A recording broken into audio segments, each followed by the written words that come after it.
Sports mix. Yeah, you in the mix, rockin' with Kenny. When it comes to news, man, they got plenty. You in the sports mix with Kenny, news and knowledge. A lot of dope techniques make kids become scholars. You need to tune in, a lot of hot topics. When it comes to sports, Kenny sound like a prophet. You in the mix, man, you in the mix. Plus he keep you up on all the hottest trends. Plus you never know who he has as a guest. So grab a cold one, man, and just tune in. You in the mix, man, you in the mix. You in the mix, sports mix. You in the mix, rockin' with Kenny. When it comes to news, man, they got plenty. You in the mix, man, you in the mix. You in the mix, sports mix.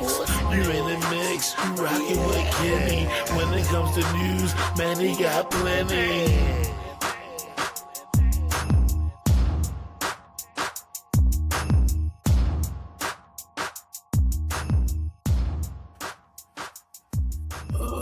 What up, y'all? It's the Sports Mix. Big Kenny checking in once again. Tuesday.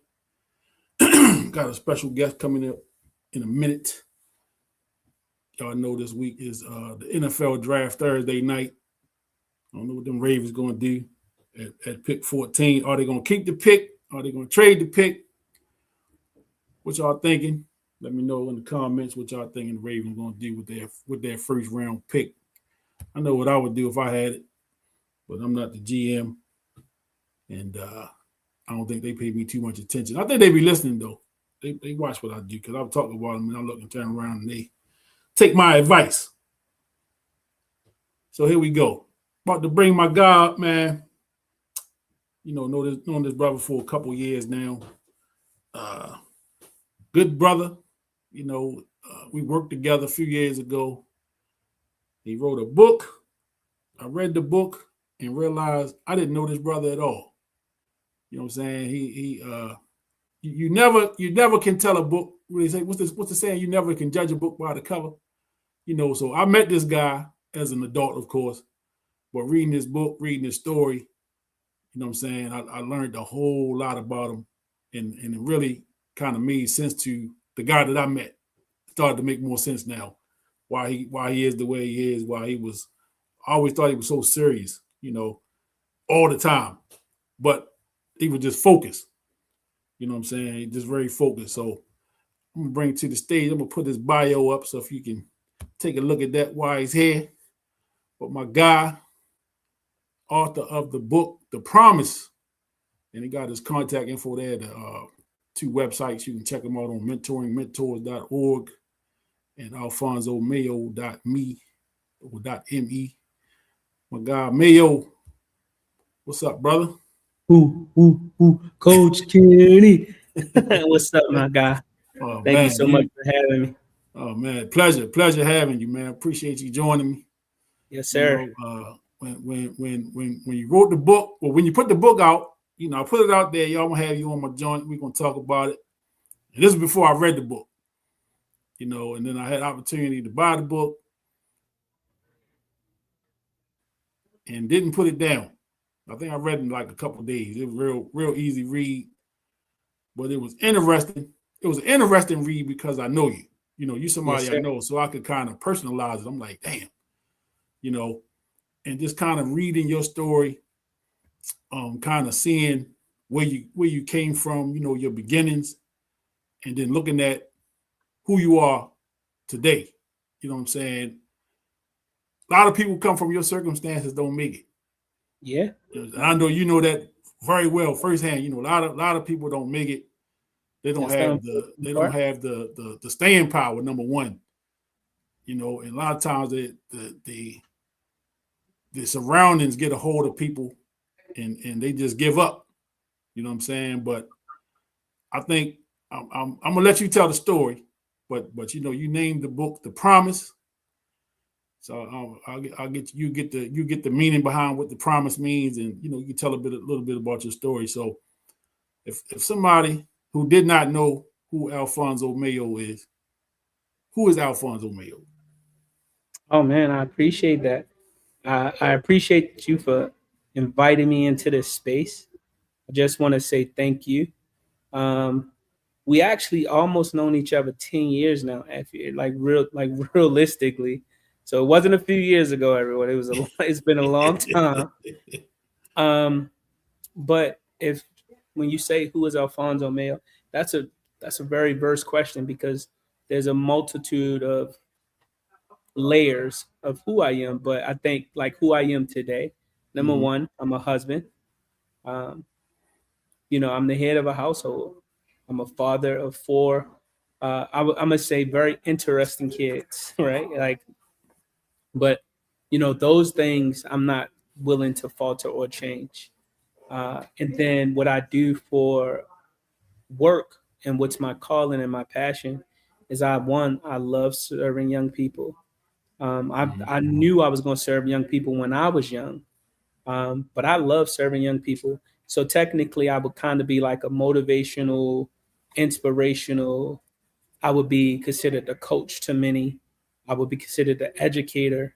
It all depends on when I'm serving young people, but I always tell people I'm a servant leader, and a chief visionary officer. God gave me a vision to carry out, and that's what I do, But more importantly, I'm a believer in God. I'm a husband. I'm a father, and I'm a youth advocate for sure. Strong youth advocate. As you can see, I'm on the campus of Towson University. I don't think that there's no other place I would rather be than on a college campus at 8 o'clock at night.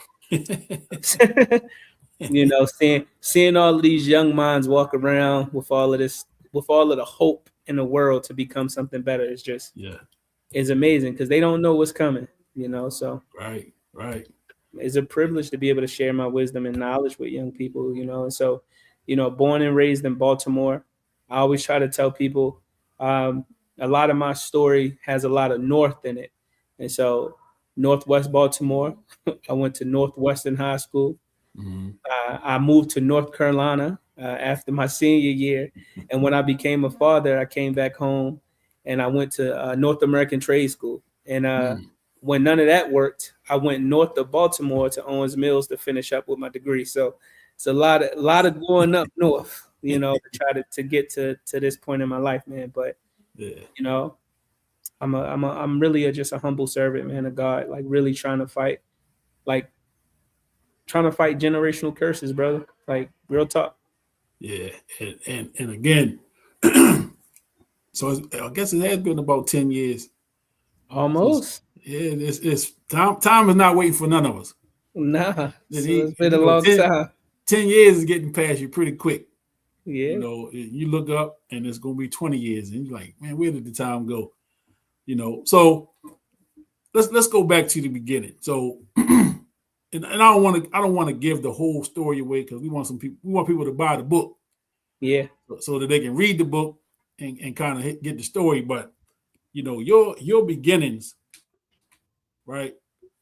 Talk about your parents a little bit. Yeah, so let me sure, before you do that, I'm gonna add my co-host to the show. Dino, what's up, brother? Yes, sir. Yeah, little bit technical difficulties. How you doing, my man? You here? Salute, my guy. Thank you for being here, brother. Yes, sir. Hey, technical. We all got the technicals. You know how it go. Yeah. So all right, Mayo, talk about your parents a little bit. Yeah, for sure, man. So, it's what I consider humble beginnings. I think we all come from humble beginnings, but we're not defined by them. And so, I had the privilege of being born to two addicts. My mom, she was very, very young when she had me. My dad, he was in his late 20s. She was in her mid-teens, 16, 17, something like that. But both of my parents was addicts. I learned along the way. And if you read the story, you'll find out that, my parents, I really feel like I used to blame them for a lot, but as a parent myself, an adult, I realized that any parent that loses a child, we don't know how they're going to respond to that. And my parents were responding to that. They was trying to cope with that. And in the midst of trying to cope with that, my mom became pregnant with me. My mom used drugs every single day, alcohol, all hard drugs, crack, cocaine. She drunk, alcohol, and and through it all, I that fetus refused to give up, and here I come born. What back then we called them crack babies, and so I was essentially born a crack baby, and the hospital sitting here thinking like, what do we do with this baby? Like, do we give him to the state or do we stick with his mom? And I wound up sticking with my mom. And 6 months into my life, my mom abandoned me in a row home on Division Street. And again, by the grace of God, man, some of the dealers who knew who my mom was also knew people in my family, because majority of my paternal, so my father family, they also was addicts, and they knew my mom, they knew my dad, and somebody had shared with my aunt what was happening, and my aunt and my uncle, they came and got me out that house, and I lived with my father's family. It's about 17 of us in a row home, square foot, about 960, and we talk about 4 generations deep, and so for me, man, those humble beginnings, it really did shape me, because in the beginning, I was everything like my family. My family was very violent. Majority of my family been to jail multiple times on multiple offenses. Um, More so aggravated assault than anything else. Some I got things a little bit higher, a lot of drugs and things like that.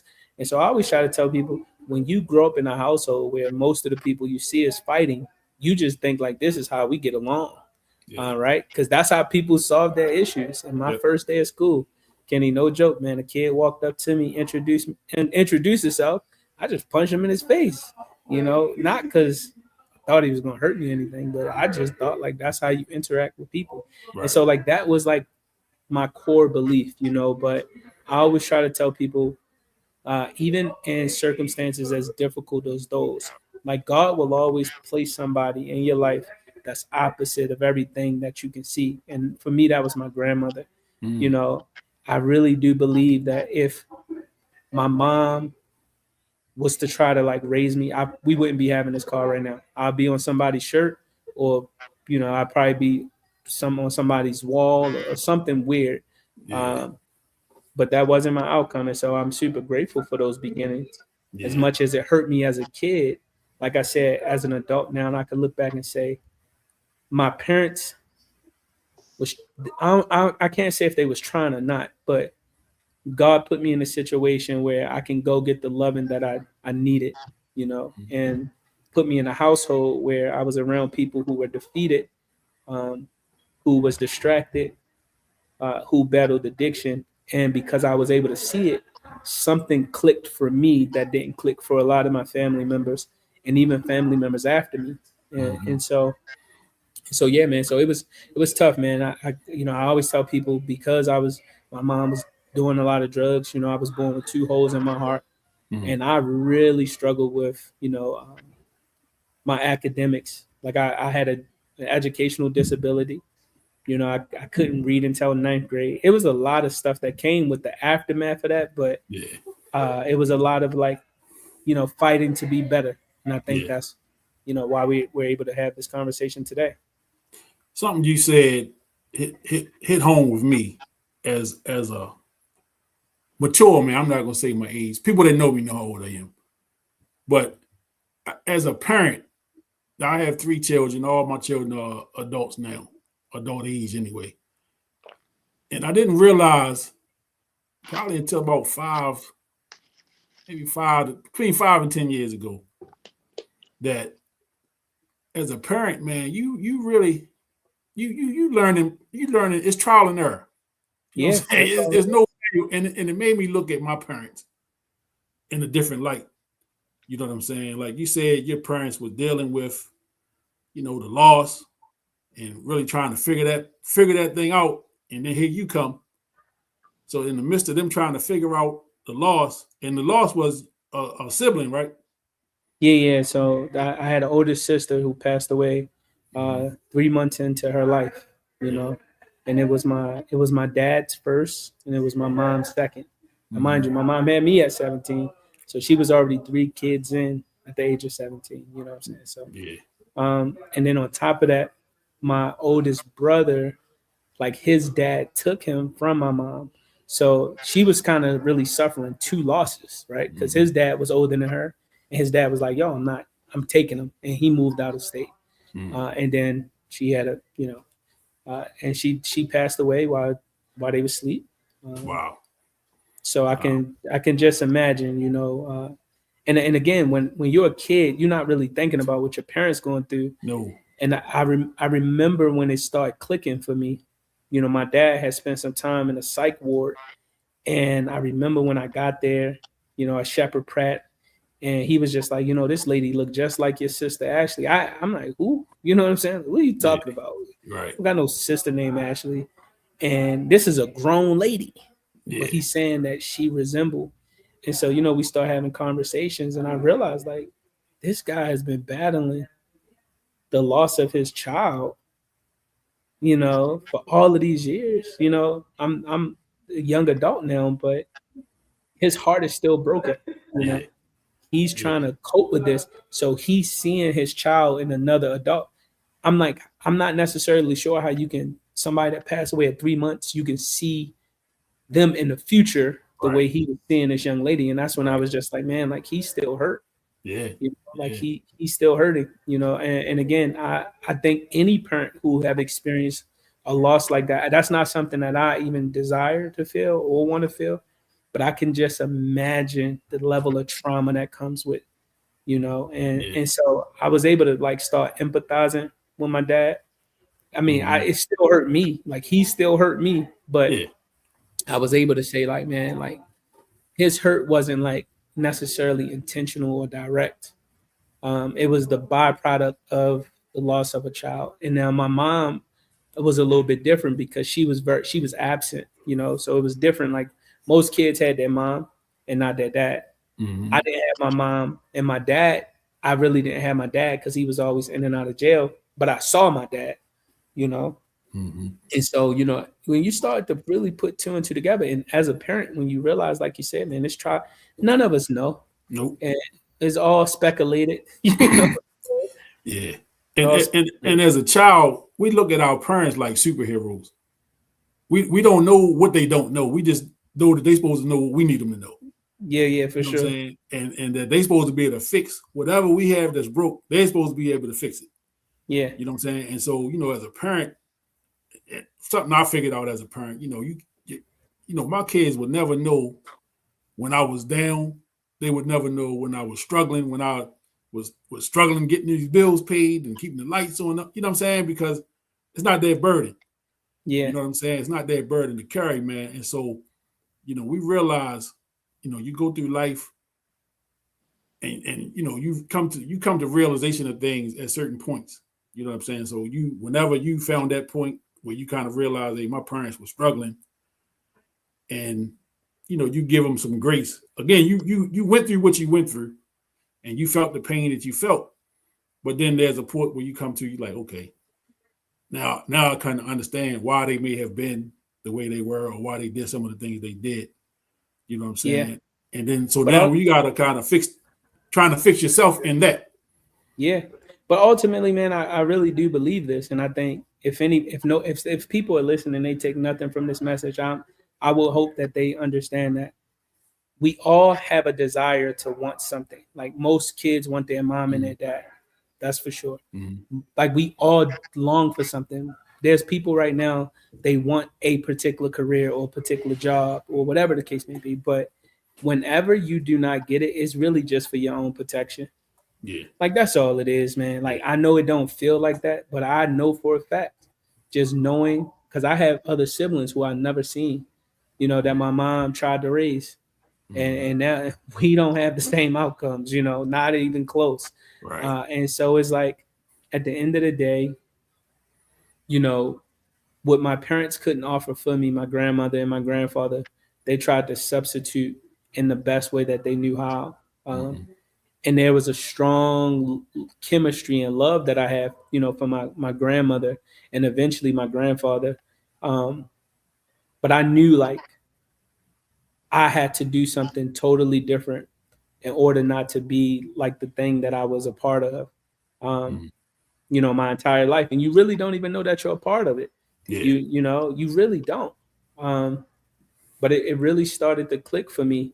And again, I'm not even sure if this is in a book. Maybe it is, maybe it's not. But because I don't remember writing about this, but it was one incident, man. Because the police was at my house probably every, like, out of 7 days, maybe 4 or 5 days out the week, like legitly. You know what I mean? It was bad. Now to the point I get PTSD. You know, like if they stop by my house for whatever reason, it just don't feel good. But I remember one time I was fighting my older cousin Andre, and I had blacked his eye, man, and we was going at it. Even when the police was there, I still was fighting. And my aunt Lita, she looked at me. She said something cold. She said something that even still, man, as she looked at me, she was like, "Yeah, he gonna be just like us." Mm. And when she said that, I was like, "What?"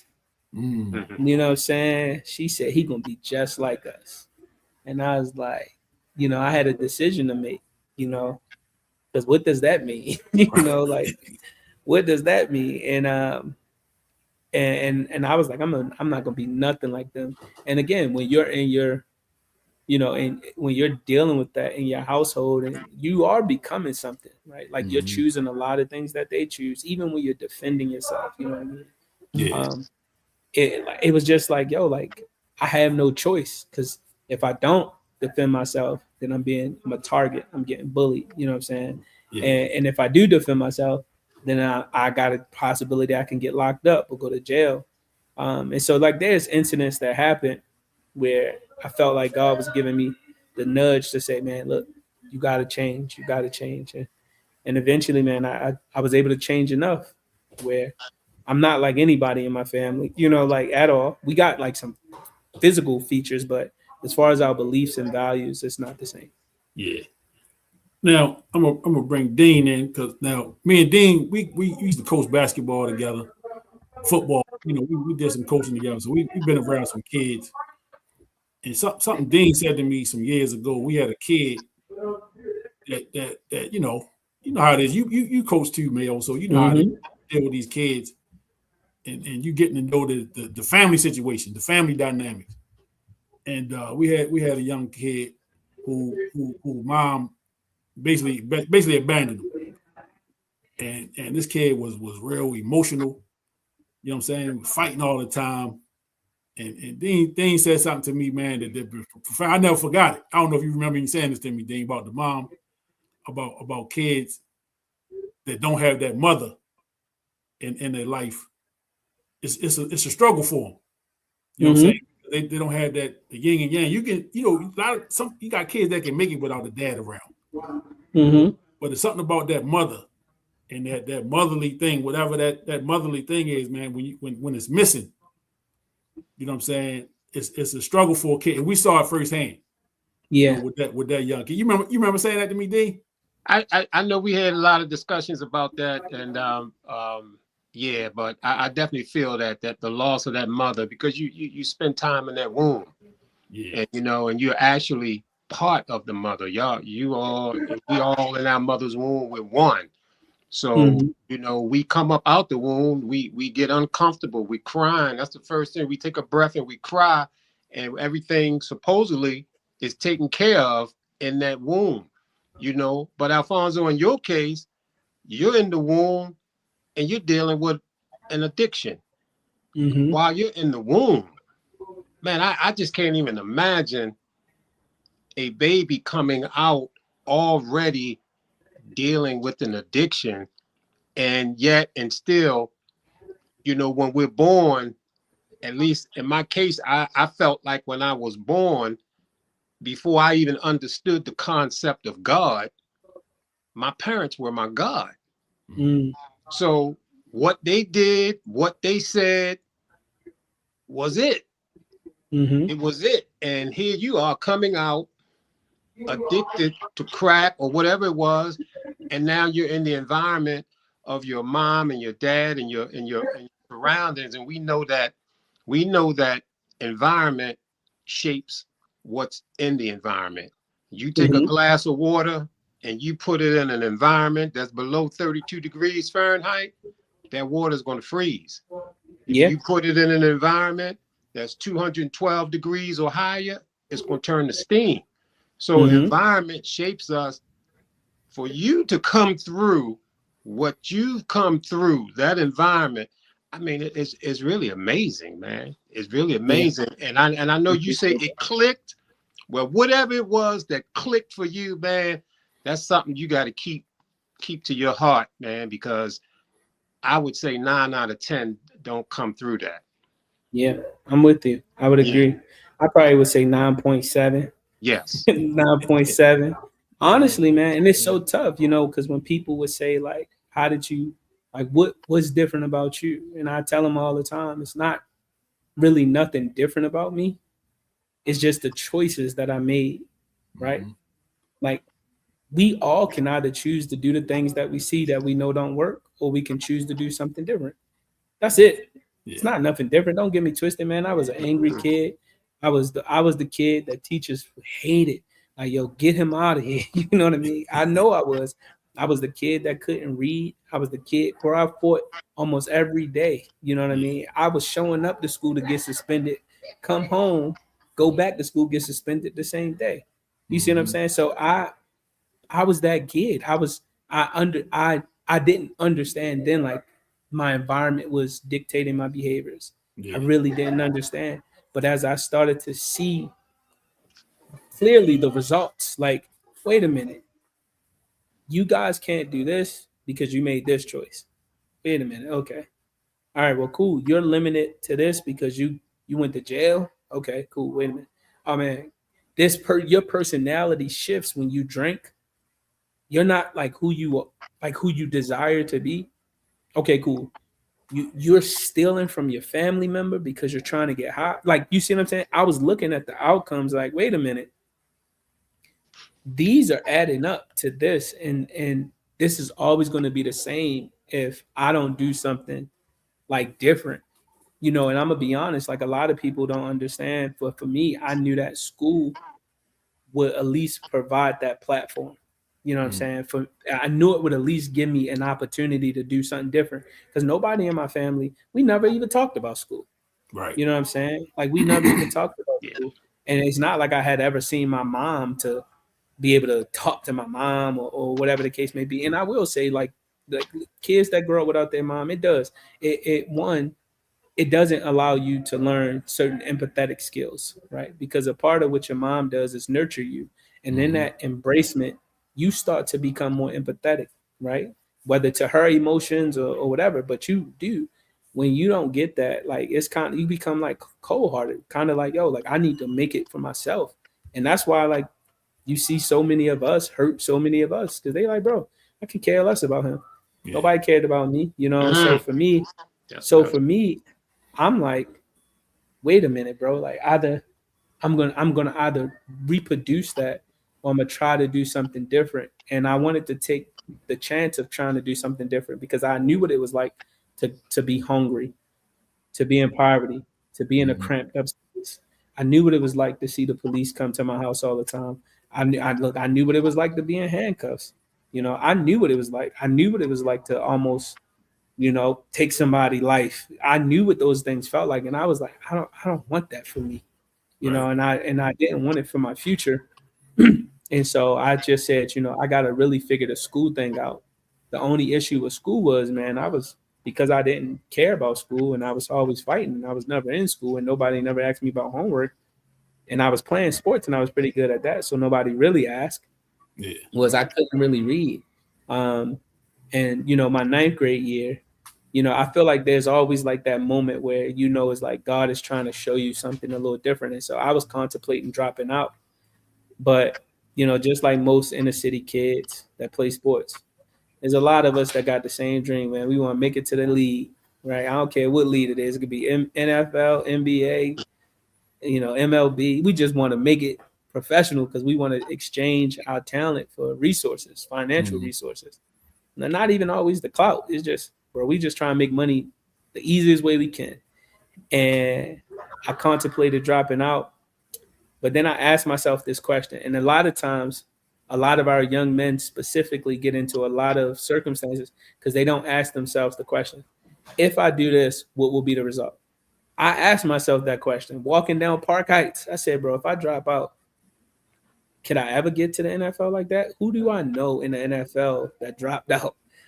And guess what? I couldn't find a soul. I couldn't find a name because every time they was, making their little announcements back in the day, they used to say their name and then they would say what college they went to, right?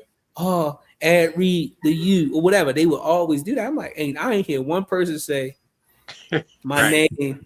I ain't finished high school. You know what I'm saying? So I was like, yo. Say his middle school. I went to so-and-so middle school. Yeah, bro. I was like, man, I'm in a tough spot. So, but you know what though, man? And see what you when you're talking through all of this, one of the things that I've noticed about kids who've come up under some real bad situations similar to yourself, is that most of the time they either are afraid of introspection or just bury things, it's like that stuff they just push it away and don't want to deal with it, but it never really goes away. It's still there, but they never deal with it. Something within you made you go into it and think about it and make decisions, but a lot of people don't. Yeah. But I that's because I'm a firm believer, man. Like, again, even if you don't believe in God, you don't have to. I believe in God, but I do believe that God is so great that God gives us the choice, right? I'm either going to choose A or B. And let's say you choose the wrong choice. God is so great that God will still give you a choice in that choice to choose A or B. And let's say you choose the wrong choice again. God is so great that God will get it. Like, God will try to get you to start making the right choices as long as you got breath in your body. You know what I'm saying? And because I'm a firm believer in that, I knew that there were certain situations, like, and I detail this in the book. So when people read it, and it's an opening chapter, like, my life could have been ruined because of a choice that I made, to like hurt my dad. So essentially attempt murder. And, I was so angry, that I didn't even care what was going to happen. But the police officer, for whatever reason, this guy on this particular night, he just was like, we ain't nobody seen what happened. And he looked me in my eye and said, man, go to school and get out of this. That's what he said. How old were you? Man, I was just in high school, just going to high school, 14. He said, go to school and get out of this. That's all he said. That's how he ended the conversation.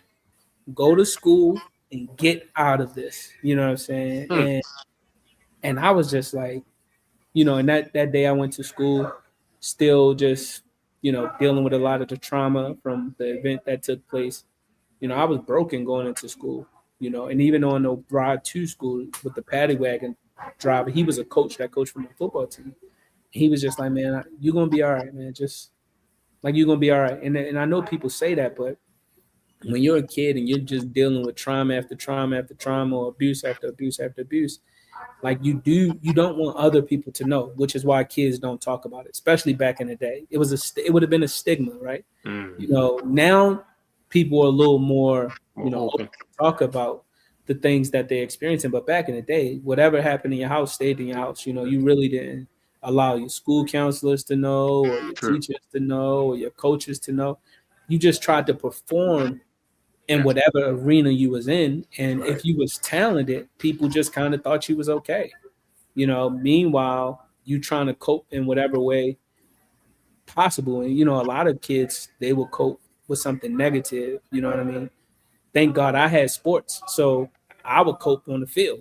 I took all my anger out and my frustrations out when I was playing. I was trying my best to be aggressive. In practice, I was aggressive, And so for me, it's like, I realized that day, like, I could have been going to juvie or Hickey or wherever, and this guy like, hey, go to school, get out of it. All right, cool. So now I got to go to school and I got to make a choice because I still can't read. I'm still struggling. But here I got another chance to show school that I can do something better. And one day I was walking down Park Heights, man, and I wound up walking in this center called St. Ambrose Outreach Center, and this bad chick, never forget her name, Miss Tiffany. I still can remember how she looked. She was bad, bro. She offered me a job. Now again, Wow. when she offered me the job, she said, "You here for the tutoring job?" Now, mind you, I'm so illiterate, I don't even know what tutoring means. I said, Mm. Mm. "Yeah." I said, "Yeah," because whatever Right. I got to do to see you, I'm going to do. That's all I do. I was like, bro, I show up every day. I could have been fixing roofs. I didn't know. So she said, tutoring job. And she then goes to explain, like, hey, you get paid once a month.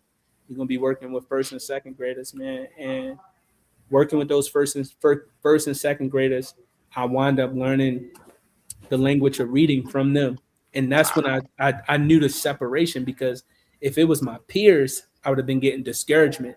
But because they were younger than me, I was getting encouragement. They saw me as a big brother. So they wanted me to do well because I was older than them and I was having fun with them versus my peers that would have been in class laughing at me, joking me, and what happened was that experience transformed my life.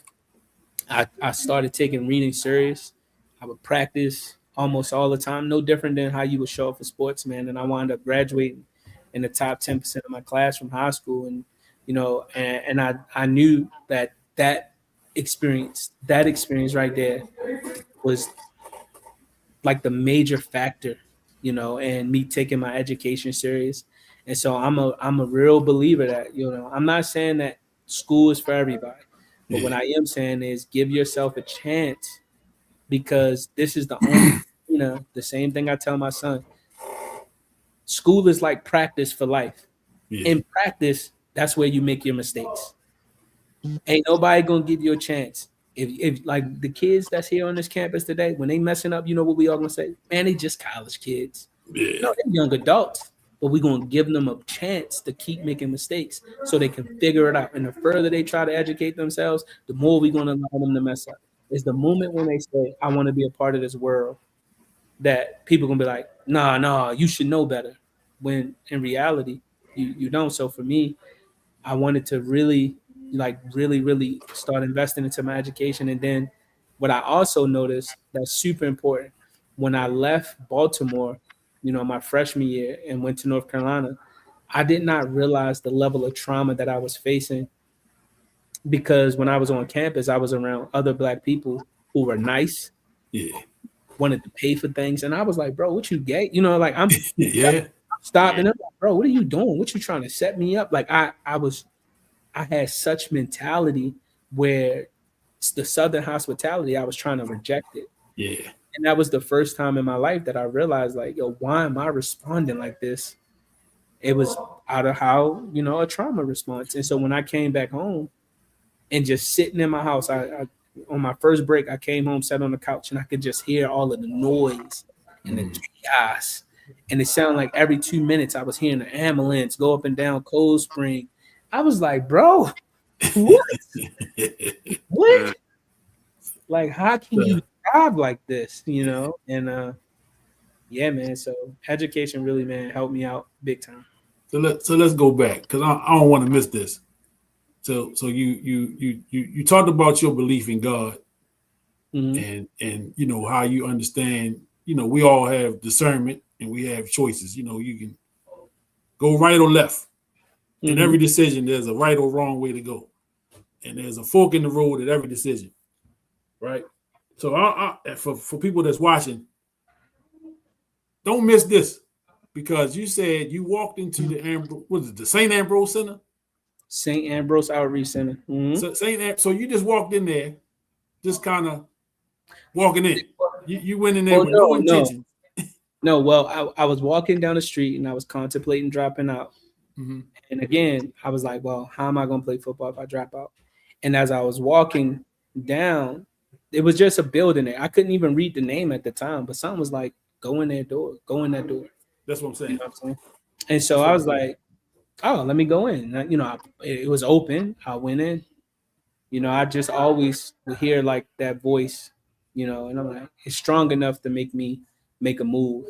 Yeah. So I just went in, and Miss Tiffany was the angel that I needed. You know what I mean? Yeah, but it's even, the voice that told you to go in there Mm-hmm. in the first place. Because had you not walked in that door, Yeah, it would have been. again, It should be a different story. it could be Yeah, another one of those. We not here talking right now. yeah, Like, for you know sure. what I'm saying? So you go in there, Miss Tiffany. Shout out to Miss Tiffany. Wherever you are in the Wherever world. you are, Miss Tiffany. Have you ever seen her and told her the story? Like, kind of been able to No, tell her what no, you got no, man, you got to track her down, man. no, man. I don't know where Miss Tiff. I will say this.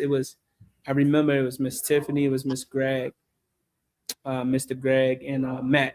Matt was out. He was like the main tutor. Matt was actually a genius. Yeah. Like his IQ was like out the wahoo. He was Asian. Mhm. But like I don't even know what happened, man. Like they wound up not getting funding, you know what I'm saying? And Yeah. the program eventually shut down and they wound up turning into more of like a soup kitchen. Right. And I hadn't talked to them and God knows when. And unfortunately, with a name like Tiffany Right. is a million Yeah, millions of Tiffany's in one block. So yeah. I hadn't seen them in so long, but I'm a firm believer that, there's multiple inflection points up into that, but that was like really one of the pivotal moments for myself. You know what I'm saying? Because like you said, if I kept walking, who knows? Who Right? knows? Who knows what would have happened? And when I read that in the book, you know what I'm saying, just the way that it happened, like you say, you just basically let me just walk in here right quick. You could have walked in and then walked out and then nothing. But you walk in and then I don't know how long between you walking in and she offering you the job. But that, you know what I'm saying? She was right there, bro. Like literally when I walked in the door, she was at the front and she said, "Are you here for the job?" Yeah, that's amazing right there, man. You know? That's And amazing. that literally changed my entire trajectory, and what I will say is, because I think people think because so I always tell people, man, I believe in God. I'm not religious, right? Religion to me creates separation. I do believe in the Bible. I do believe that wholeheartedly. Mhm. And I always try to tell people that at some point, what you have to understand is that God is within us, right? And that's that little still voice that I heard, right? Is that God is inside me. You don't really have to go inside of a church to find that out. You just got to go through something. And a lot of us are going through something right now, right? Like we go through something every Constantly. day. So it's like, you know what I'm saying? But you go through that because God is like, in the midst of your chaos, can you really hear me? And a lot of people, they just try to fight as strong as they possibly can on their self-will, with their physical strength, with their money, trying to like overcome these things. But nah, bro, like there's something that God is trying to get out of all of us. You know what I'm saying? I'm a firm believer that right now, in today's time, we all are a part of scripture. We don't even know it's scripture. It'll be scripture for someone else, not for us, right? This is we're the test. Right now, we all in the test. The scripture is just testimony for somebody else to read to be able to pull from. And so I always try to tell people like I've always had an ear for God, and I've always allowed God to like speak to me. And when I really hear it, where I know it's not like this is not me. It sounds like me, but it's not me. I'm always compelled to make that choice. You know what I'm saying? Like because I know it's the right choice, and it's gonna lead me down a different path. And like you said, there's always a fork in the road, but the word tells us the gate is narrow. Right? There's another gate is wide. Right. You can do that one. That's where everybody going. Or you can do the narrow one. Nobody's went this way. And then when I was in high school, I had read this book. It was called The Road Less Traveled. You know what I'm saying? And I really do believe that, when you're in a position where everything around you is going to lead you to the road traveled, if you just stop and say, you know what, let me just go this way and see what it's a lonely road too, because you lose your friends, you lose all of the cool points, right? You're not the street guy, you like this nerd or whatever people might call you, right? Like but it's okay because you understand that it's still you and God, so you're never really alone. And so that's where the promise come from, right? The promise was made to all of us. It's not exclusive. It's all encompassing. It's inclusive. God promised to never leave us nor forsake us. That's the promise, right? So no matter where you are in your journey, I don't care if you're addicted to anything, God will never leave you nor forsake you. If you believe that, and I really do believe that. So when I'm going through my battles, I'm just a firm believer, like, you know what, God, like I'm being attacked because I'm trying to do something that's going to get you the glory, or I'm going to do something that's going to help people see your glory. And I just keep rocking with that. Yeah, that's tough. And again, but I don't want people to miss that. You know what I'm saying? That we just never know what door we walk in or what turn we make that's going to change our life in some kind of way. Here you are, a ninth grade at the time, that just you self-admitted you can't read, you're struggling reading, and you go into a place and they offer you a job basically as you walking in the door to help teach kids how to read. Yeah, who does that? And in turn, you didn't run away from it, but you didn't run away from it. You could have been like, not that you would say I don't know how to read, but how you could have been like, nah, I'm not interested. But you looked at it. You will tell me how you looked at it, but I'm like, it's an opportunity. And then you like Miss Tiffany. Miss Tiffany was if Miss Tiffany played the major role. I can come here young guy every day. All right, sign me up. But pretty much that's what it was. Right. I will say, like, because if it was like a guy, like if it was Mr. Greg, I'd probably be like, nah, bro, I'm good. As soon as you would say, hey, bro, I need you to read to these kids, I'd be like, man, I'm good. But because it was, Miss Tiffany, and in my mind, I'm like, okay, how can I see her every day? And the crazy thing to that is going into my 10th grade year, back then we used to have electives, and as an athlete, everybody was doing like auto mechanics or something like that. And I signed up for early childhood education because one day I had walked by the class and I looked in and I said, oh my God, wow. So I was like, I don't know what they're doing in there, but I'm going to go in here. And then I'm like, look, so needless to say, man, I don't know if I just wanted to be around just the natural beauty of our Black women, but even like in that class, I didn't mess with nobody in my early childhood education class. Essentially they all became my sisters. But what I learned in that class, about the formative years, the first 5 years, and why a lot of kids go to elementary school not reading proficiency or dealing with emotional behaviors and things like that. I learned in that class. I learned how to change diapers in that class, and I learned how to do all of these things and like actually learn how to nurture in that class because of young ladies. You know what I'm saying? And so I feel like God, because young ladies can be both. They can be a distraction. Yeah, so I will say in my formative years, just wanting to be around their beauty was such a blessing. You know what I'm saying? Because I knew Miss Tiffany it wasn't like she was going to link up with me. Right. It wasn't like she was going to be like, let me give you, of all of the people I know, your illiterate self, let me give you the time and day. Right.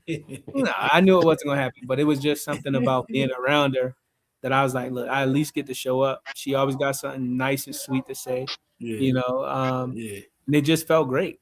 And then, I get a chance to learn with these young people, and so yeah.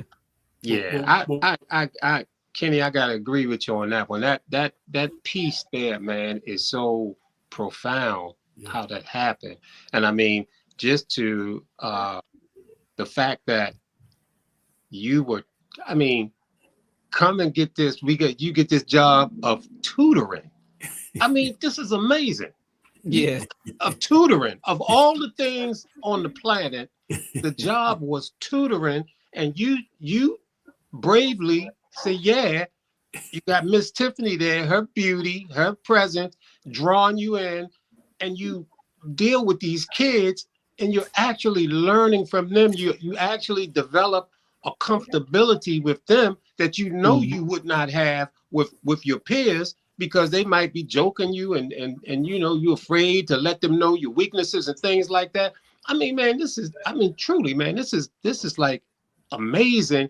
And then for you to go into the subject matter in high school that you went into, I mean, stuff like this just don't happen, man. Just out the blue, you Right. know. I Right. mean, that piece there, man, is something that really requires some deep diving from you to get into to see how all those dominoes fell at that moment. And I don't know what you're doing in life right now or where you are, but Yeah. you are a valuable dude, man. What's Thank you. up in you? What's up Yeah. in you? What you Yeah. done been through and overcome?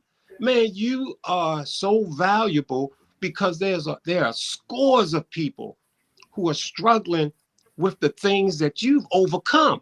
Yes. Yeah. And Yes. if you man, you are valuable. That's all I'm saying. It is so many people that you can touch Yeah. with your story. And if you could totally wrap your mind around what was the thing that made you be able to face what was in you, the darkness that was there, the troubles and all the stuff that you went through. If you could totally wrap your mind around that, because I still say most kids can't do that, that's going through that trauma. They don't want to Yeah. face the trauma. They want to bury it. They want to incarcerate it. They want to do all these things. Man, you're a valuable dude, man. You got Yeah. I a lot of appreciate it. value, man. Yeah. I really do. Absolutely. I appreciate that. And what I will say to that is, so my life mission is really to encourage, especially young people, Mm, to like live up to their fullest potential and go after whatever their dreams may be, like relentlessly. And I, so when I graduated from uh, high school, my goal was to open up a daycare center, right? Like that was going to be like what I wanted to do because again, those formative years, not to mention so many kids are living without their dads and they don't necessarily have that positive masculine, nurturing energy that I think you need. And is also the reason I think so many young men are attracted to groups of young men, whether it's hanging in the streets or whether it's sports or whatever the case is. I feel like because that's missing, you try to get it in those settings where you're not really going to get it, but it feels like it. You know what yeah. I'm saying? So, after that, I started like me and Coach Kim, we worked together at the C School for many years. And what a lot of people don't know is in the formative years of my book, I had a manuscript, and I used to record the kids reading the manuscript. They didn't know it was me. They Wow. would read the manuscript and they would be like, "Yo, like whoever this dude is, man, like." I know he doing something great. You know what I'm saying? They would read it and they'd be like, I can't even imagine not being able to read. Like at least I might not be the best student, but I actually can read and like how did he overcome blah blah blah. And then when I would tell them like, yo, that's me, they would be like, you lying. I'm like, Right. no, Right. that's me. You know what I'm saying? And so what wound up happening was in 2013, I got an opportunity to coach high school football. And I played football my entire life, and I know the game. I always try to be the student of anything I'm involved in. And so, but when I got to Glen Burnie, it was apparent to me that a lot of my students were going through very similar paths that I had went through, and that broke my heart. And I knew that coaching them would not lend itself to actually having them transform their lives. I had 3 students come up to me and they all had the same dream I had when I was walking down Park Heights. Man, I want to go to the NFL, but they had no idea how they was going to get there. And because I had went to North Carolina Central, they at least believed in me enough to come and share that. And me being from Baltimore and being a little real, I said, bro, it ain't happening. We're people homecoming. You know what I'm saying? Like that's what I told them. We're Right. people homecoming. What Mm. do you mean D1? People using us to go D1, And when I got home, I put this on everything. I put this on my grandma, my kids. That same voice that said, open that door. I'm not even joking. He said, go back and tell those kids if they stick with you, they'll make it. I said, I'm not going to practice and saying that. I'm literally talking to myself. I said, I'm not going to practice and saying that. And I went back to practice. I said, look, I don't know what this means, fellas, but if you stick with me, you'll make it. And I wound up going home and I started thinking through strategies. If I went through Glen Burnie and we lost 60 games in the last 6 years, what would I do to make it D1? And I started devising this plan for them guys to go play JUCO and where they should go play JUCO, because I played against somebody named Shaky Smithson. He wound up going to a school called like LA College or something like that, and they was getting thrashed, but he wound up going to like Utah, great things. Yeah, so I went to them and I was like, yo, if I'm you, I would, reinvent myself this way. Two of the kids, well, one kid took my advice immediately, and he's been in the NFL for the last 6 years. Wow. 7 years. Wow. The second one, he reminded me a lot of me. He was like angry all the time. He wound up going D2, but then when he got into some trouble, I said, let's revisit that plan. He wound up going to LA Pierce and wound up getting 33 Division I offers. And the most talent out of the group, he just was like, I ain't listening to nothing. And he wound up having the worst results. And so I was like, you know what? If I can help these kids, then I can help any kids. Right. And, so that's all I've been doing for, my professional life, is helping young people. And so I started mentoring mentors, really with the mission to really like change the trajectory of young people's life. But over that time, we realized that positive peer pressure really lends itself to long-term academic outcomes and behavioral outcomes. And so now what we do is we train young people to serve young people. Really, we teach them how to be better students. We encourage them to be better students. We give them a bunch of different exposure, because environment matter, which is why being exposed to other things also matter, because it helps open up their minds.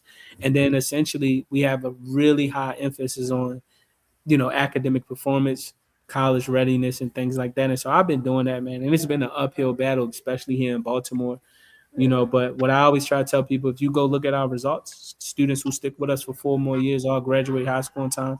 And we have 100% graduation rate, 100% college acceptance rate. And we just really, we started a dual enrollment summer program last year where students get college credits early. So last year, we killed it. We knocked it out the box. And so that's all I really care to do. It's really hard for me to go into a space where young people are, listen to what they're saying, and not say something.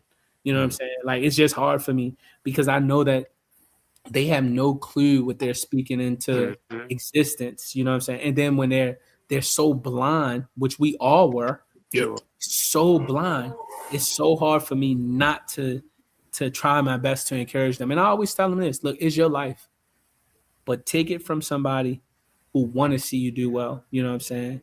And before this call, I was just telling Coach Ken, it's not the kids. For me, it's the parents, because it's the same parents that was going through the same thing, but then they're kind of recreating a situation for their kid to go through the same thing. So it's like kind of self-perpetuating, where I'm the dad. I want my kids to thrive. I want them to go way further than me. I want them to, I believe in them more than they believe in themselves. Right. And that's the part. So that's all I really care to do. And I do that through sharing my story a lot of times. I've had high schoolers who don't read, who read it and was like, bro, I don't read no books in school. And this took me 2 days to read. I have college students who wanted to quit college, but read the book and was like, yo, I'm going to stay. You know what I'm saying? So this is all I care to do, man. And it's probably all I'm going to do for the remainder of my life. I know it's my God-given not just talent, but my calling. And so yeah, man. Yeah. And again, man, like I met you after you had overcome, your growth period, growing up. So when I met you, I didn't have a clue. And then, the work situation didn't really allow us time to really talk. You know what I'm saying? Sure. So we didn't really have time. We knew each other, but we didn't.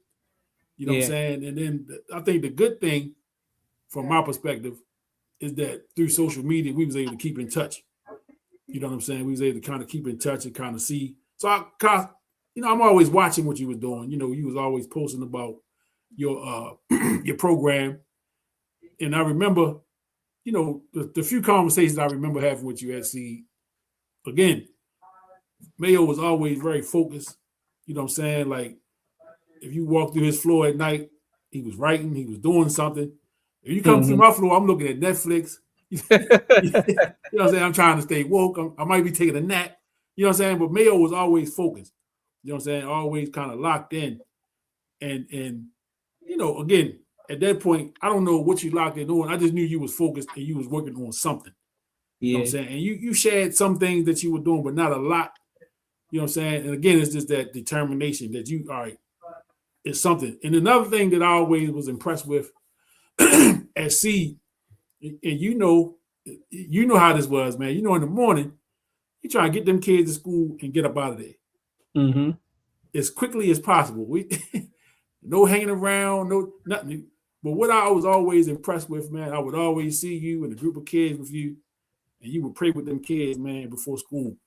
And there was some mornings the kids were looking for you. Yeah. Are we gonna pray today? Like I'll be walking with my little group of kids and get them to the hallway, and I see the kids running back looking for you.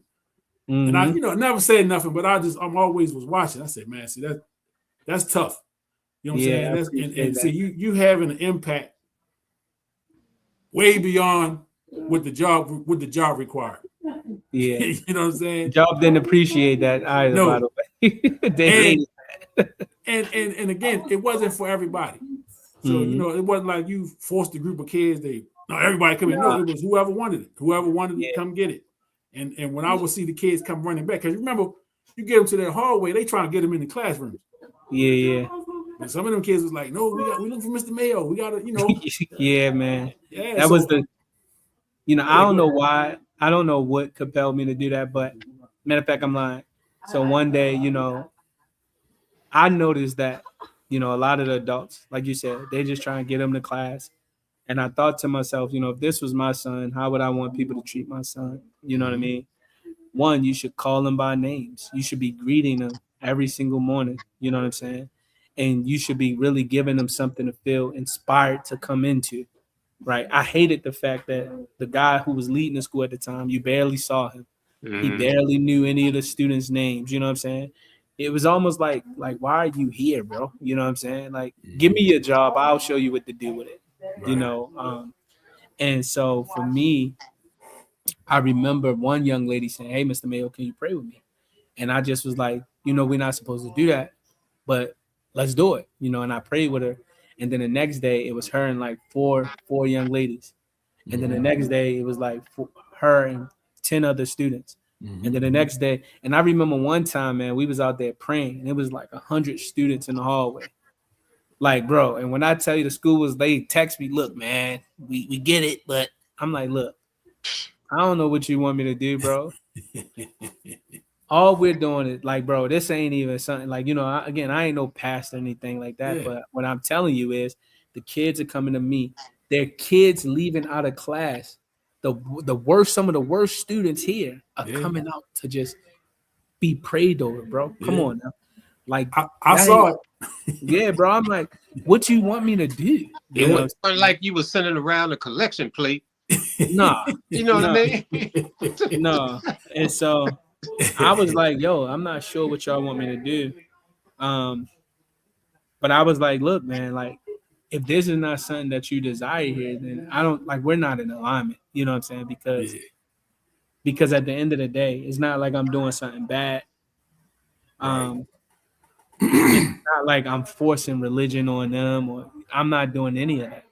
What I'm saying is these kids are coming and saying, like, Mr. Mayo, I want prayer. I think we should embrace that. It was just like when I started, getting all of the kids who might have had troubles or they just wasn't clicking with that counselor, I would take them in and I started like a book club. And so all of the problems was being reduced. And the guy who was my supervisor called me in and said, yo, why are you reading with all of the kids? I said, what are you talking about? He said, no, man, we need you to be doing this because what if something happened? I said, well, typically the thing that happened with the kids who here reading. And they're not just here reading, they're here all evening until it's time to shower. Like, bro, we ain't getting no calls or nothing. What are you talking about? And he was so upset about it. It just didn't make sense. And I just told him after that, I was like, we're not in alignment, man. Like, you guys see these kids as a check. I see these kids as, similar to my circumstances, and they just need somebody to really believe in them and really try to, and what's crazy, bro, not joking. 2 years ago, me and my wife, we went up. She's from Delaware. Her family live in Delaware. She's not from Delaware, but they live in Delaware, and we went to go watch Mervo play Smyrna. Now, mind you, Smyrna spanked Mervo. I'm talking about. But when I went to the bathroom and when I came out, there was like this young lady hugging me, and my wife was looking like, "Who was that?" And it was a student from Seeds. Wow. She was like, "I'll never forget what you used to do for me." She said, "Like, I've been looking for you to tell you, hey, I graduated. I'm going here. I got a scholarship, all that." And so my wife looking at me like, "What?" I was like, "Oh, that's some young lady that went to Seeds that I haven't seen in years." Yeah. And she just ran over and was like, "Oh my God, Mr. Mayo, what are you doing?" You know what I mean? And so it's like, if I can have that type of impact and effect on students where it's just giving them a mustard seed of faith or hope, then that's what I'm gonna do, And it's unfortunate that, like, we don't really get all of the highest level of support that I know we should get, but it's all good because God gonna still get the glory. They're dealing with somebody that's used to overcoming adversity and don't quit easy, so it's all good. Yeah. Now, as somebody, again, reading the book, my grandmother was very impactful in my life. So reading the book, and then you mentioned her a couple of times here. Just talk about the impact your grandmother had on your life. Well, that's we can be here for 20 hours. But essentially, man, again, I'm so thankful that my parents was on drugs. I hate to say it like that, but to be honest, my grandma was just, the best way for me to say it is like she was the definition of love. And when I talk about the definition of love, I'm not talking about the feeling. I'm talking about patient, kind, not proud, not boastful, slow to anger. Like, she was all of those things, even in the midst of the chaos that my family had going on. She was just a loving person, bro. Like, always leaving her door open, for my family members who couldn't get their stuff together. No matter what they did, she just still loved them genuinely and purely. And I used to hate it, but she was just a phenomenal, just human being. And I remember when I was young and I had brought my first report home that was good. And she was smiling and she was almost in tears. And I was like, yo, if I can give her this feeling over and over and over again, I will. You know what I'm saying? And so essentially, I've been spending my adulthood trying to make sure that the feeling that I gave her, I want to continue to give her, but more from like the spiritual side. You know what I'm saying? Because she's not physically here with us. And so she was just an amazing person, bro. What was your grandmother's name? Gloria Mayo. Gloria Mayo. Yeah, Gloria Mayo. So again, we don't know how we know that, like you said, you're not religious, but you believe in God. Right? And if you believe in God, the steps are ordered. Everything is preordained. You know what I'm saying? Through God's will, God's word. Everything that happened to you, everything that happened to all of us is supposed to happen. Yeah. You know what I mean? The story is already written. We just flipping the pages. You know what I'm saying? In the book of Alphonso Mayo, the book of Kenny Wilkes, the book of Dean Randolph, we just flipping the pages. The story's already been written. You know what I'm saying? And again, when somebody, many people that would have had to walk in your shoes would have fell off years ago. You know what I'm saying? Would have never made it probably past high school. You know what I'm saying? Without some major thing happening to them. And again, I don't take for granted. Again, because when I read it in the book, again, man, the book is very well written. It's an easy read for somebody that's, for people that are not readers. Yeah, that's what I wrote it for. Read. Yeah, it's a very easy read. For young people to be able to pick it up Right. Because I'm telling you, I think I read it in like 2 days, 2 maybe 3 days tops. You know what I'm saying? Because again, I'm reading it, and this is a funny thing. I don't know if everybody else do this. If I'm reading something from somebody I know, I'm reading it in your voice, so I can basically hear you. I can hear you telling the story as I'm reading it, right? And so I'm looking at this thing, and so like I get to the part where you walk into St. Ambrose Center, and I think you had already talked about not being able to read prior to that. And then you walk into there and they're offering you a job to help teach people read. That's God. You know what I'm saying? You working with first graders, teaching them how to read, but at the same time, you are embracing and learning how to read.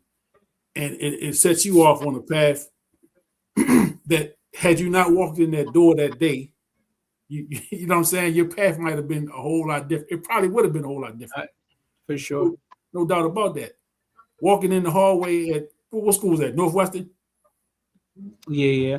And you peep into the room and you don't know what's going on in there, but you see a lot of girls. And God know what we like.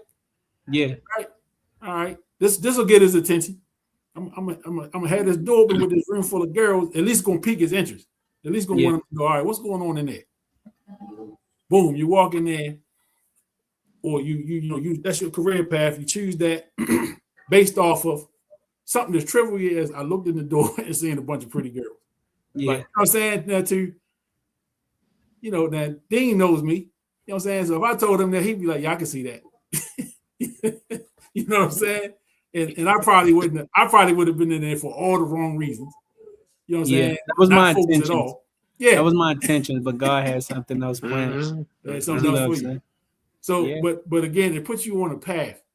You know what I'm saying? It puts you on a path, man. And for those that's watching, please go to you can go with the Amazon to what's the other ones? Any way you can get a copy of a book, you can get the book. Go get the book.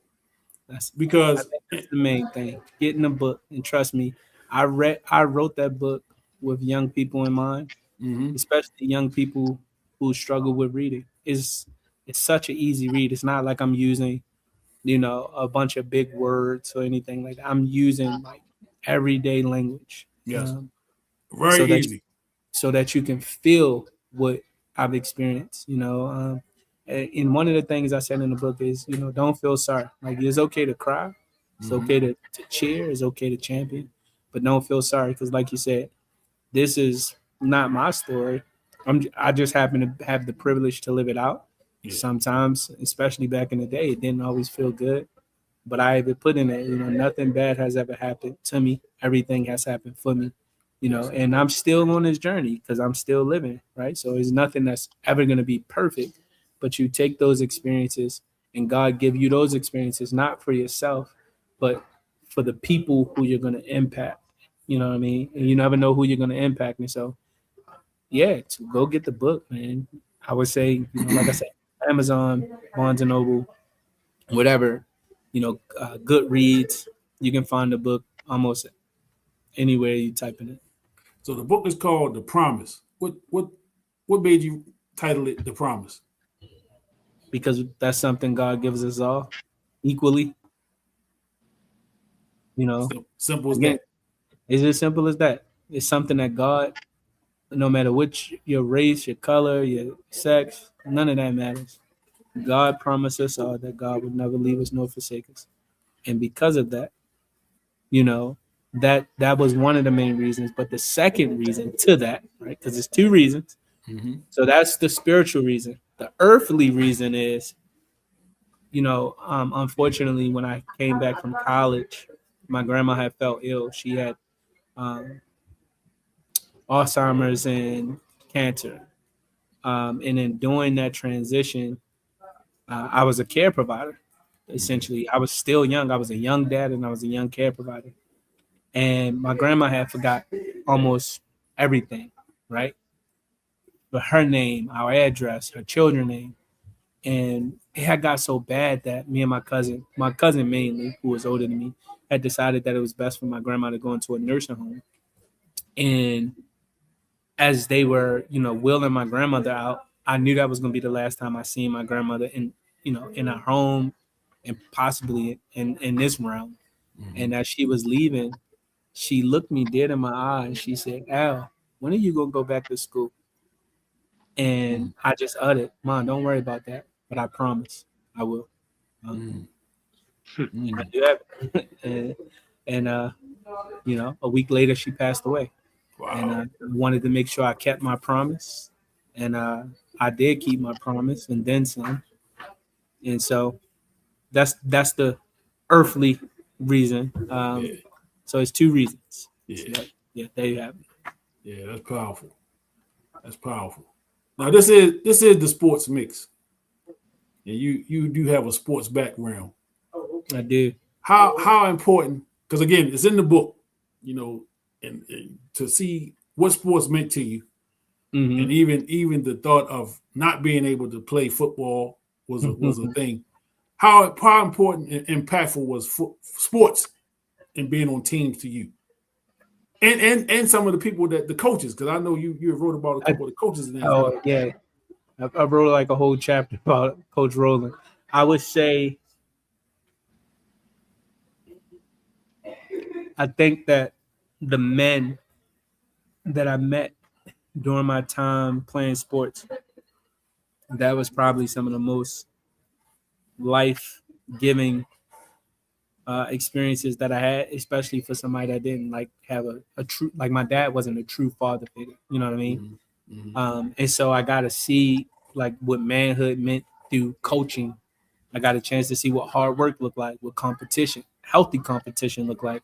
I got a chance to see what discipline looked like and felt like, and it was brutal, But I would say that sports for any kid that's looking for camaraderie, discipline, how to like, it was, it's almost you can't really compare it to nothing else. Like, you know what I mean? Like it's really tough to. I don't know what it looked like now for people, but back then, like those coaches was like coaching you for success, and you had to earn everything that you got. You know what I'm saying? And so, for me, it's bar none. I think that you can't replace it.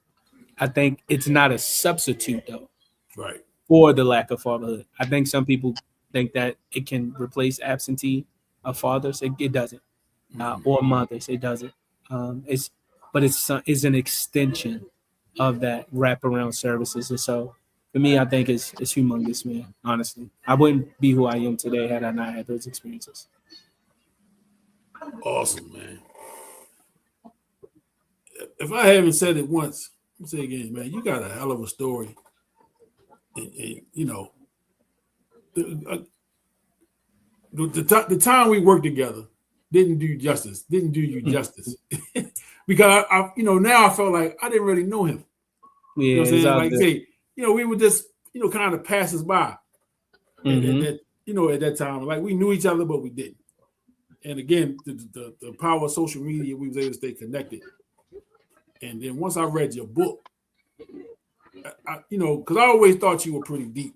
You know what I mean? As far as like just watching you, just kind of observing how you was moving. Like I say, you was always really focused on whatever it is you was focused on. When you would pray with the kids, you had a way with the kids when when I saw you interacting with the kids. So, I watch everybody. You know what I'm saying? I might not say nothing, but I'm Yeah. always watching. And so I always respected that and those things that I saw you doing from a distance. Like I said, I didn't get in your business and really ask you what you writing over there. What you know Right, what that right, guy, right. man. I just kind of Yeah. hey, he focused, he doing something. But it was just the way you carried yourself. You know what I'm saying? It was the way you carried yourself that said, all right, I don't know what he's doing, but he's doing something. You know what I'm saying? Let me keep my eyes on him. And so again, with social media, I was able to kind of follow you, seeing you you kind of post videos of you speaking at different things or Mm-hmm. different Yeah. events you might be at. And you kind of telling your story in clips. So I'm like, well, I need to see the story. I need to really figure out what the story is. And so when the book came out, it was no brainer. All right, I got to read the book. I got to get the book. Number one, just to support. You know what I'm saying? Because you're somebody I respect, so I'm gonna support that anyway. Yes, sir. But just to get a deeper look, a deeper dive into who you are. And man, again, man, it's just impressive to see the beginnings. Again, because I didn't know that person. You know what I'm saying? I met you after you had overcome some things. You know what I'm saying? And again, we meet people at various stages in life, and you never know what the beginning is, especially as an adult. You meet people as adults, you don't know what the beginnings were, and what it took for them to get to this place. And then not only to get to the place, but why you do the things you do. You know what I'm saying? Why you felt it necessary to pray with the kids every morning. Why you felt it necessary to have the kids reading. You know what I'm saying? When that wasn't part of what your job was. You did it because you felt the need to do it. Yeah. You know what I'm saying? And then you saw results. You netted results from that. Yeah. You know what I'm saying? And again, it's more about the person who you are, but not only the person you are, it's what you overcame. And again, you can see kids, you see a lot of yourself in a lot of kids. You know what I'm saying? And again, we the three of us, all of us have been coaches at various stages or working with kids in some kind of way. You know what I'm saying? And so you're able to see, whatever it is that pushes us into that aspect of working with kids and because again, you go in, when I first started coaching, I just wanted to coach. I just wanted to X and O and teach a kid how to box out and all that stuff. I just wanted to do that. I wasn't really interested in your family life, but it's part of the job. You know what I'm saying? It's part of the job, and you get to know people, you get to know their situations, and you gotta realize that you become more than just coach. You know what I'm saying? You become more than coach, man. We were feeding kids. We helping them get clothes in some instances. We kind of helping them, helping families out. Yeah. Families confide in you with different things, and you know what I'm saying? I'm like, damn, I ain't really signed up for this, but you know what I'm saying? So this, and then it says something about who you are. When they trust you enough, when they going through, because when we go through stuff, man, again, we like to close the door. We don't want nobody to know that we going through stuff or we struggling. We got this issue or that issue. And I'm telling you, man, this is for me personally, a lot of doors, a lot of people would come to me because they trusted me and would let me know, hey, I was gonna pull them off the team because I got X, Y, and Z going on. But because of you, you know what I'm saying? Or that, hey, coach, I don't have the money. You know what I mean? Listen, don't worry about the money. You know what I'm saying? Because I see the value in having him around and we'll work the money out. You know what I'm saying? The kid is bigger than the money. And I think though it's just something in the person. And again, you talk about God and God got his hand on us all. But are we listening? You know what I'm saying? Are we listening and can we decipher? Because again, you said something else that was poignant. When you came home from college, the noise was so much louder than when you were there before you went away. Because when you were there before, it was normal. You know what I'm saying? So you got an opportunity to get away to see that it's something different than this. You know what I'm saying? It's something different than what we got going on. It's like when your cousin said to you, he just like us. Something in you was like, no, I'm not. Whatever that is, you know what I'm saying? Whatever that is that you said, nah, hell no. Nah. No, yeah. Nah. Yeah. And you might not have said that to be degrading to them. It just, I'm not that. You can be that, but I'm not that. I'm going to be something bit different than that. And I'm going to show y'all that I'm going to be that. You know what I'm saying? It's a hell of a story, bro. You know what I'm saying? I appreciate it, bro. You got a hell of a story, man. And whatever we can do to help your movement, you know what I'm saying? Just call me, reach out, because I'm all about positive. You know I appreciate that, bro. If it's something positive, if I can help in any way, I ain't rich. You know what I'm saying? So I can't write you that $10,000 check. You know what I'm saying? But hey, if I can spread the word, if I can, I was gonna say, but all you gotta do is you. doing what you're doing now, man. I think sometimes people think that they gotta do that. Like, you don't. You just because the way that I look at it, again, is still very biblical. You know, if a person could give 1,000,000 but only gave 1,000 versus a person who can only give, you know, they only got $200 but they gave you 100. You know what I'm saying? I look at the purity in that. You know what I'm saying? And so it's not necessarily all about the finances. Sometimes it's just using your platform, using your voice, and then, you know, making a call to action to other people to say, hey, look, we got something great here. Let's keep it here. You know, I will say Baltimore within itself, it makes it very challenging. Sometimes I'm like, God, am I supposed to be doing this here? Or should I be taking this somewhere else? I do know that it's for the young people here, and the young people know this is why I can walk in any school and I can drive certain results. Because again, it's not I'm not making nothing up, right? I'm not making nothing up. They can feel it, you know what I mean? And I think that alone, it speaks value. Like I'm not looking for any clout or anything like that. I don't care if people ever know. I just know what God told me to do, and that's what I'm trying to do. And so, one way people can support, you know, a lot of times people want something for something. Go buy the book. Yeah. Support in that way. You know what I'm saying? It is a good read. Like you said, it's 2 to 3 days. Most people they only read Facebook. Here's an opportunity for you to read a book, right? Where you can say, I've read a book, I'm connected to this, and I want to be able to share it. You know, and then for other people, I think what they have to understand is that number one, I think a lot of people just think like, oh man, you should be able to help all people. All people don't want the help, and that's okay. So we help a specific group of people. We partner with specific, you know, schools to try to help young people. And even in doing that, some young people just like they resist it, and we respect that, and I respect that. Like I said, my goal is whoever I'm in front of. At any time I'm in front of, especially young people, one, I want them to see their fullest potential and go beyond it. And whatever goal or dream they have, I want them to try to achieve it. And in trying to do that, they'll learn along the way that it's not straight and narrow. There's a lot of peaks and valleys.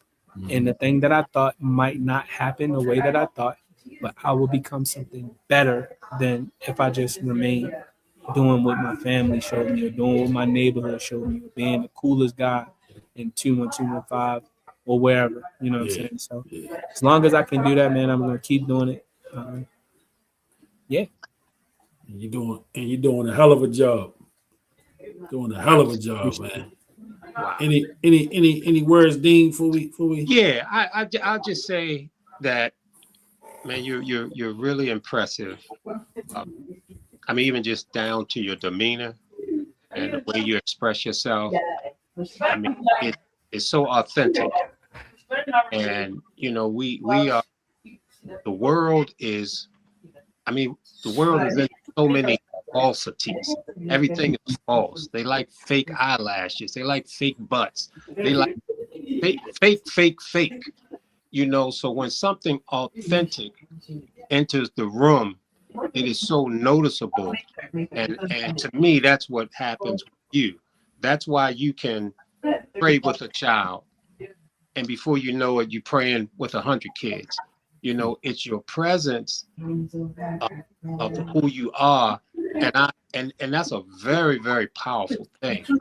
And something that powerful, that gift that you have, the gift of presence, is something that needs to be with somebody that's respectful of that gift. You get that thing that you got, you can give that to somebody, man, and they could do some terrible things with it. You know, but you have it, your demeanor, your calmness, what you've been through has prepared you not to abuse it in any kind of way. And I wonder throughout your journey, have you dealt with, because see that gift you got, bro, that thing will have people envying you. You know, you pray, for one, and then you get the guy who running the show. Nah, bro, nah, homie, you can't do that, man. That's envy, man, because of your presence, man. And presence, you can look at that thing as presence with the CE at the end, or presence with the TS at the end. But when you walk into a room, man, your presence, you are a present to these people, to these kids, man. And so I just wonder, have you been dealing with envy? All the time, man. I Yes. just told somebody this today. I said, you know, what I've learned and what I'm always going to tell people, like, we have to understand there's a difference between people doing good work and a good person. You know what I mean? Like Mhm. some people who are doing good work, seemingly, they're not good people. So they don't get the result that a good person with good character will get. We get good results. Not saying we win all the time. We don't. It's a part of it. We won't get every kid.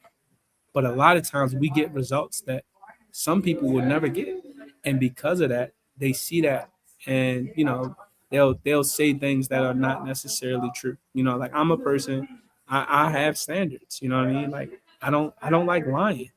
I just don't. Why? Because one, I don't got the best memory because of football.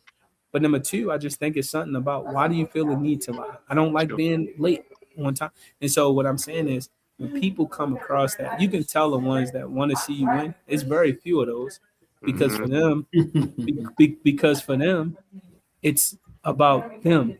What I Yeah. tell people all the time, this is not about me. You heard me reference God multiple times. This is for God. So if God was to say, "Hey, Mayo, stop doing this," I would. Why? Because it's not about me. I don't care to be on the news. I don't care to win a bunch of awards. I care about the results that we produce for the young people we serve. Because ultimately, in serving them, I'm serving God and the purpose that God gave me. And some people, they just don't like it. And I don't care that they don't like it. You know, I'm not going to stop being who God called me to be because you feel like it's maybe dimming your light or ruffling your feathers. And so I see it all the time. And you can typically tell, like, if you've Sure. been around enough, you use discernment, you can feel energy travels, man. Absolutely. You see how they looking at you. You see that, like, oh, who is this? And then, bro, I just let them have it. You know what I mean? Hey, bro, I hope you get all of the accolades you can get because, again, the word says, you know, what does it gain a man to gain everything here? I don't need to gain everything here. I just need to keep doing the work of God. And I'll let whatever this thing we call life after. I'll see what God has for me. But again, I'm going through the narrow gate, so I let the people who are on the wide path be on the wide path, and I just wave from afar. You know, so Mhm. Mhm. it's all good. Nah, that's a It's all beautiful good, thing. man. I ain't trying to. This ain't football or basketball, man. I'm not in competition or anything like that. I'm not trying to win that way. I just Yeah. I just want to see the kids do well. I want my kids to do well. I want my family to thrive. I want their family to thrive. So And it's enough out here for all of us. It's a beautiful yeah, thing. for sure. Beautiful thing. Well, brother, hey man, I appreciate you. You Man, I know, appreciate you. I Thank you. appreciate you coming You on both. and really just opening up, sharing your story for those that haven't heard it. Again, go out, buy that book called The Promise. Alphonso Mayo is the author. Very good book, powerful man. Very easy read. Amazon, uh, Barnes and Nobles, wherever you buy books, go order that book tonight. You know what I'm saying? Go get that book, man, and support this brother, man, and his movement. And I I'm got going the, to get it. I I haven't got, read it, but I'm going to get it and I'm going to read it. Yes, sir. Let me know what you think about it. Yes, sir. so you got the Yes, sir. websites on the screen. There's Alfonso, www.alfonsomayo.me and www.mentoringmentors.org. And there's a hyphen in between mentoring and mentor. So I'm going to leave those up on the screen even after you sign off. But I'm gonna leave that up, man, just for people to Yes, see sir. and go visit them sites, man. But anytime you want to come back on, man, hit me up. Yeah, man. I Man, appreciate it. you for sure, man. You always got the green light, man. You come on whenever you want. Yes, sir. Well, I Whatever you got appreciate you, going on, brother. just tell me, man. Yes, sir. I got you, man. I'll stay tapped in. Next time we can talk about some sports. Yeah, for sure. But we gotta talk about you first. But definitely, man, we definitely have you back at any time, man. All right, fellas. Well, Yeah. Alfonso Mayo, appreciate you, brother. Yes, sir. Yes, yes, sir. sir. It's a pleasure. Thank you guys. Thank you guys. I appreciate it, man. Kenny, keep doing your thing. Hey, I ain't gonna stop. Yes, sir. Bye for now.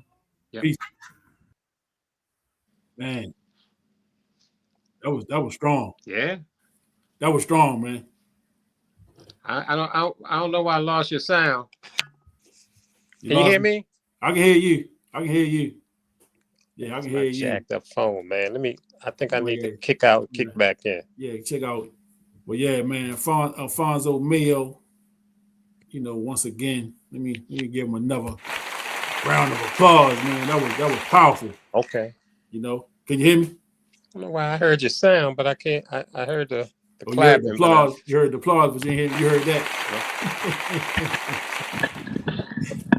Yeah.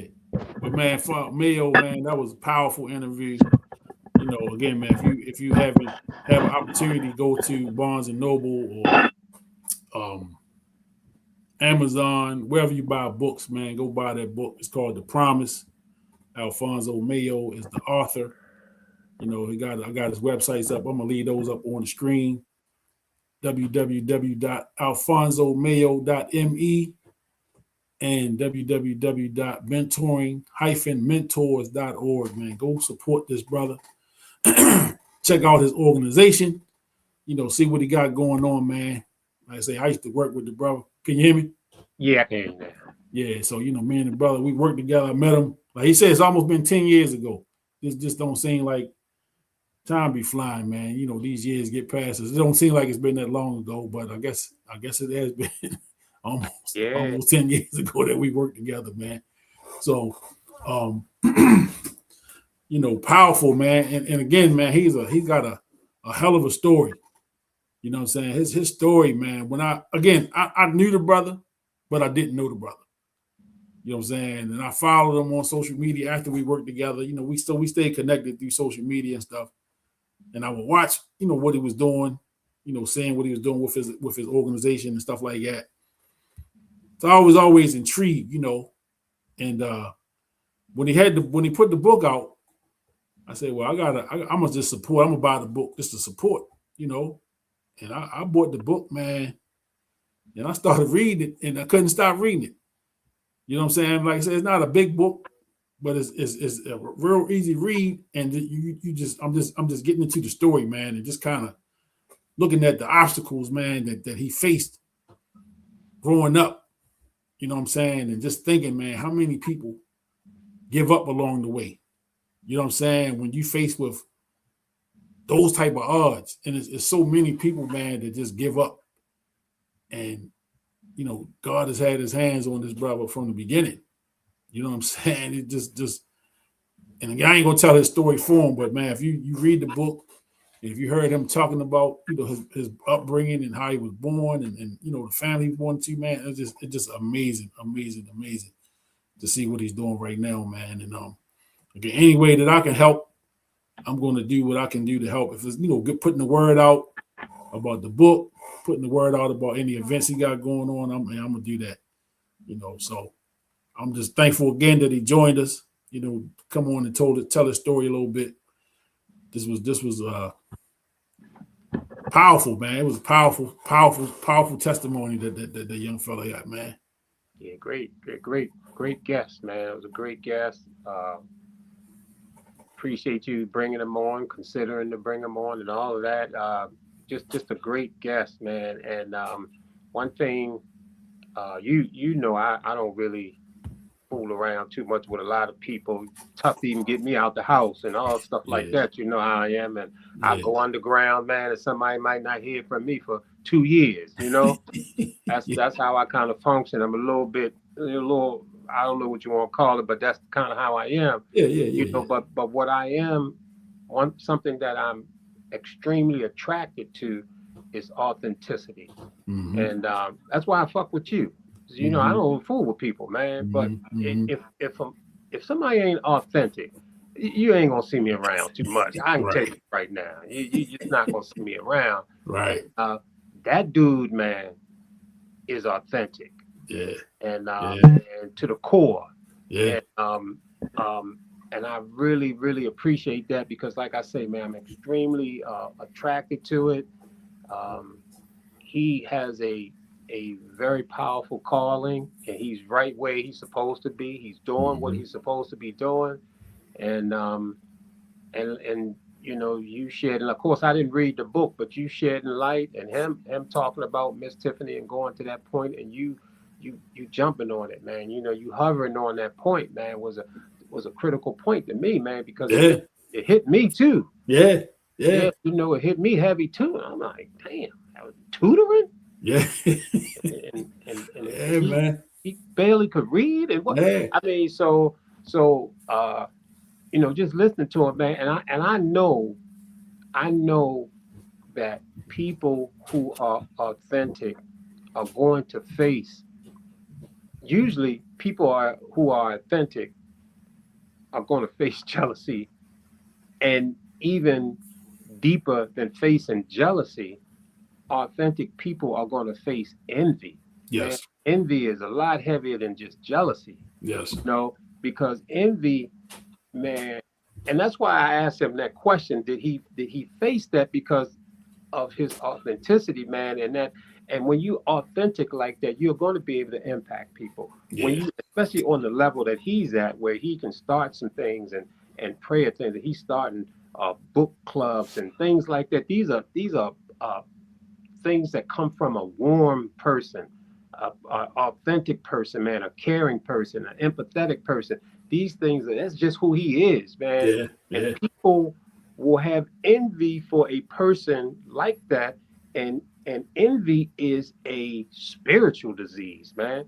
You know, it's a spiritual disease because typically you are envious of that person because God has gifted that person with something that you wish God had gifted you with. Yes. So it goes beyond the person, and you basically pissed at God because God didn't give it to you. Didn't give it to you. And that's a heavy, heavy spiritual disease, man. So I know that he's been faced with that. And quite often you're faced with it within your family, within your household, within your marriage, within your relationship, whatever it is. It could be that envious thing is right there, man. So that dude, man, it just jumped through the sports mix, man. That he's so authentic. And I'm pretty sure anyone who was paying attention or saw that felt it too. Yeah, for sure, man. Again, powerful. You know what I mean? Powerful, man. Just when you read that book, you know, again, you've had opportunity to kind of hear some of the story. You know, for me, again, working with him and kind of knowing him at the time that I did, I would not have had a clue that was the beginning. That was his story. You know what I'm saying? Because I'm like, yo, you came through all of this. And we talking about from birth. We're not talking about, you know, he was okay and then circumstances changed their life at a certain no. Right out the womb. It was going to be a challenge for this kid, man. Before he could even get out the womb, he was crap. Yeah. So wow, man, you know, I'm just hopeful. Again, his story is a story that needs to be told and understood because it's a story of hope. You know what I'm saying? Because so many people are hopeless. So many people just give up because the circumstances are so heavy. The burdens are so heavy, man, and they just don't understand how it can be turned around. Just they say you need a mustard seed of faith. You need a whole lot. You just got just a little bit of faith, man, will carry you a long way. And a lot of people ain't never really seen a mustard seed before. They don't really know how small that thing is, man. No, sir. No, sir. No, sir. Right. You know, and again, I mean, man. Again, I'm reading this book, and for him to, you know, he walk into this place, the St. Ambrose Center, and Miss Tiffany greets him. He wasn't even going in there for that. He wasn't going in there for that purpose. You know what I'm saying? And again, he's telling you, he told us here, he couldn't even read the sign on the building that said that it was the St. Ambrose Center. Yeah. You know what I'm saying? So I'm telling you, man. You know, God had, and again, I'm not here to preach, and I don't want people to misunderstand, but I got to share that. You know what I'm saying? Because it hit me in a certain way. The God man has his hands on us at all times.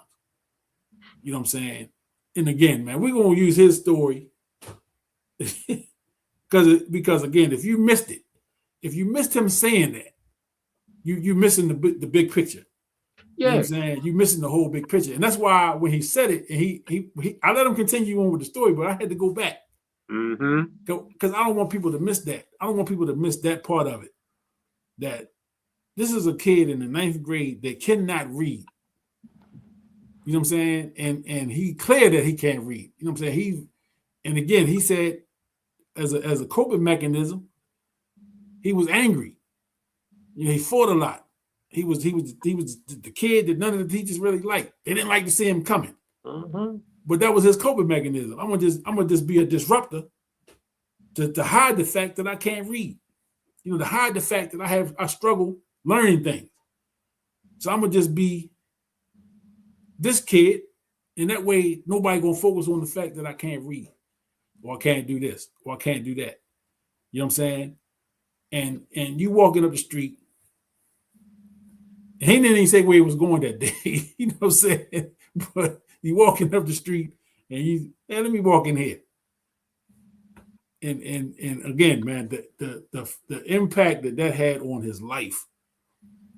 And if anybody knows of Miss Tiffany that worked at the St. Ambrose Center, I wish I knew where it was at in the time period. That was in Park Heights. Did he say Park Heights? I know he grew up in Park Heights, so maybe it was in the Park Heights area. And I think Mayo is not quite 40. He's pushing 40, so maybe probably in the 80s or 90s. It might be in the 90s. Because he's a little younger, so maybe in the 90s. You know, 90s, maybe early 2000s, I don't know. But if somebody know Miss Tiffany that worked in the St. Ambrose Center, you know, she don't know how big of an angel she was. Yeah, man, and you know, the way this thing is designed, in my opinion, the way this thing is designed, this thing in life, it's designed to where things like that are happening for everybody. Yes, it's there, it's happening, but again, the important thing is that you have to have a certain humbleness, a certain humble spirit about yourself to be able to pick up on these things that's happening in your life. You know,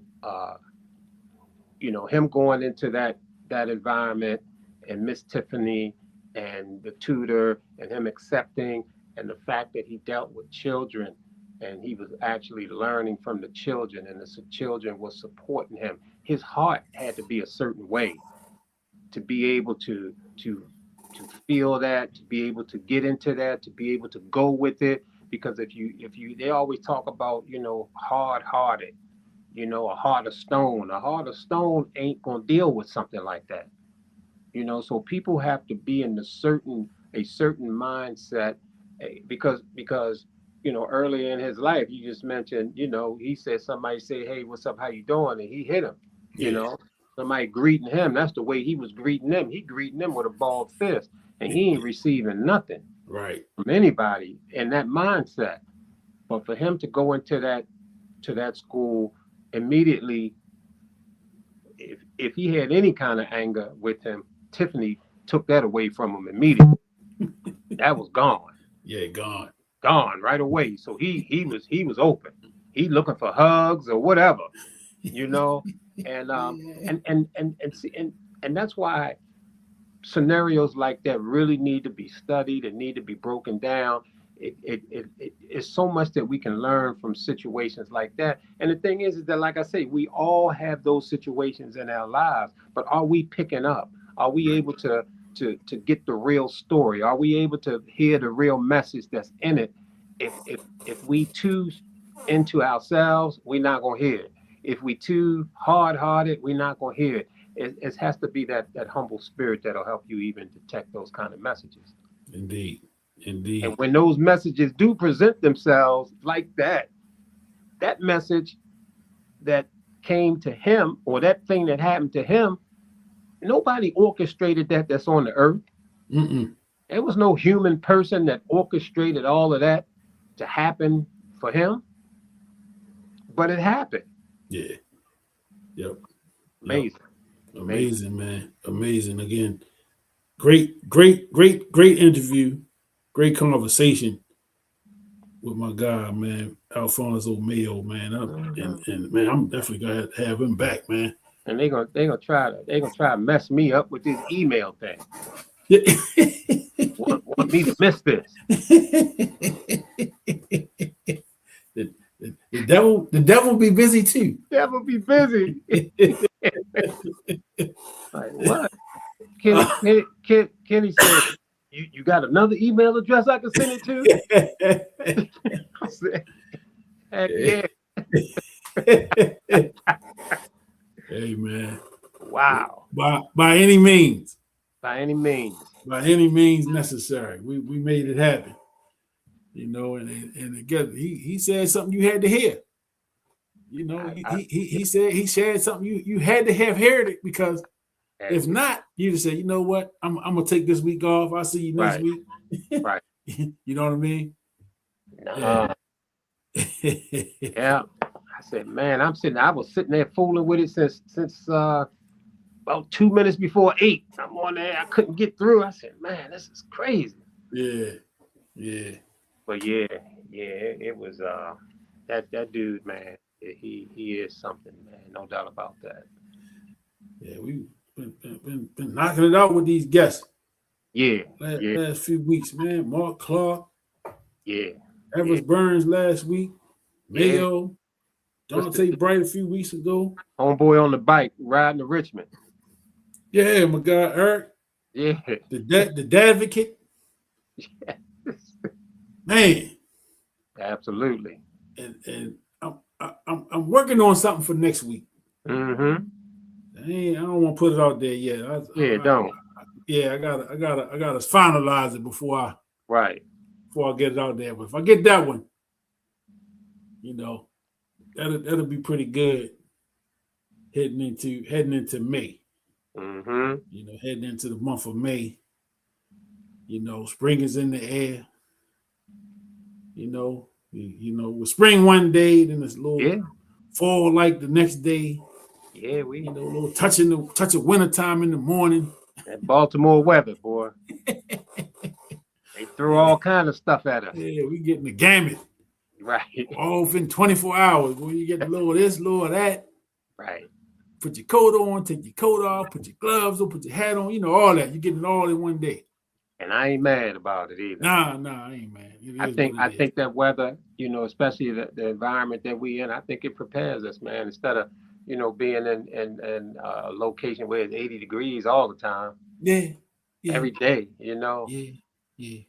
I wouldn't mind that sometime, you know. Yeah, man. I mean, I be dreaming about it. That's where I would live. but this weather change has a purpose too. Yeah. Well, I mean, we talk a little bit of sports. I don't even know if we need to talk sports now. That was tough. That was powerful, man. I mean, yeah, that was pretty heavy there, man. It was funny, man, that right when he was talking, something popped up on the screen and the name Mayo. I got the boy for the Orioles. It's got a Mayo. Oh, okay. Yeah, it popped up on the screen when he was in there. He had a home run or something? Yeah, so I couldn't. I think he was due up or something. Okay. But I'm like, wow, my man Mayo on here talking, and there go this Mayo name up on the screen. Uh-huh.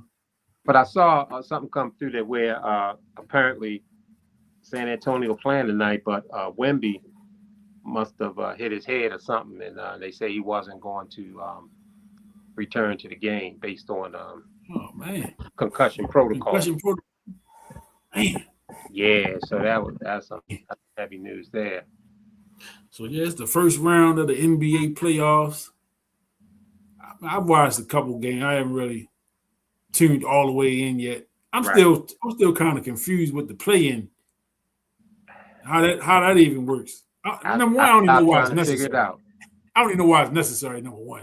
Yeah, man. I stopped trying to figure it out. I'm like, what? They play them, but if they lose, they win. They in. They lose. They still alive. But man, it don't make no damn sense. Man. Just let me know when the goddamn playoffs start. That's where I'm at.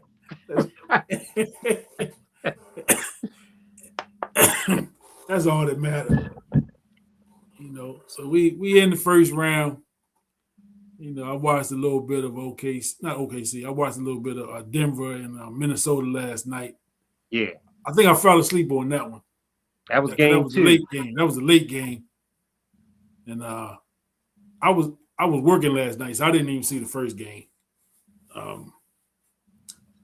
But I talk a little bit about the Knicks, and while it's exciting for the Knicks to be in the playoffs, it's New York. You know what I'm saying? Spike Lee, you know what I'm saying? They got celebrity role. So it's a different excitement.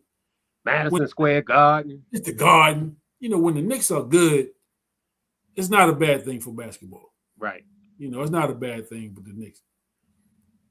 I just don't believe, man, that they can win with what's his name dominating the basketball like he did. Brunson.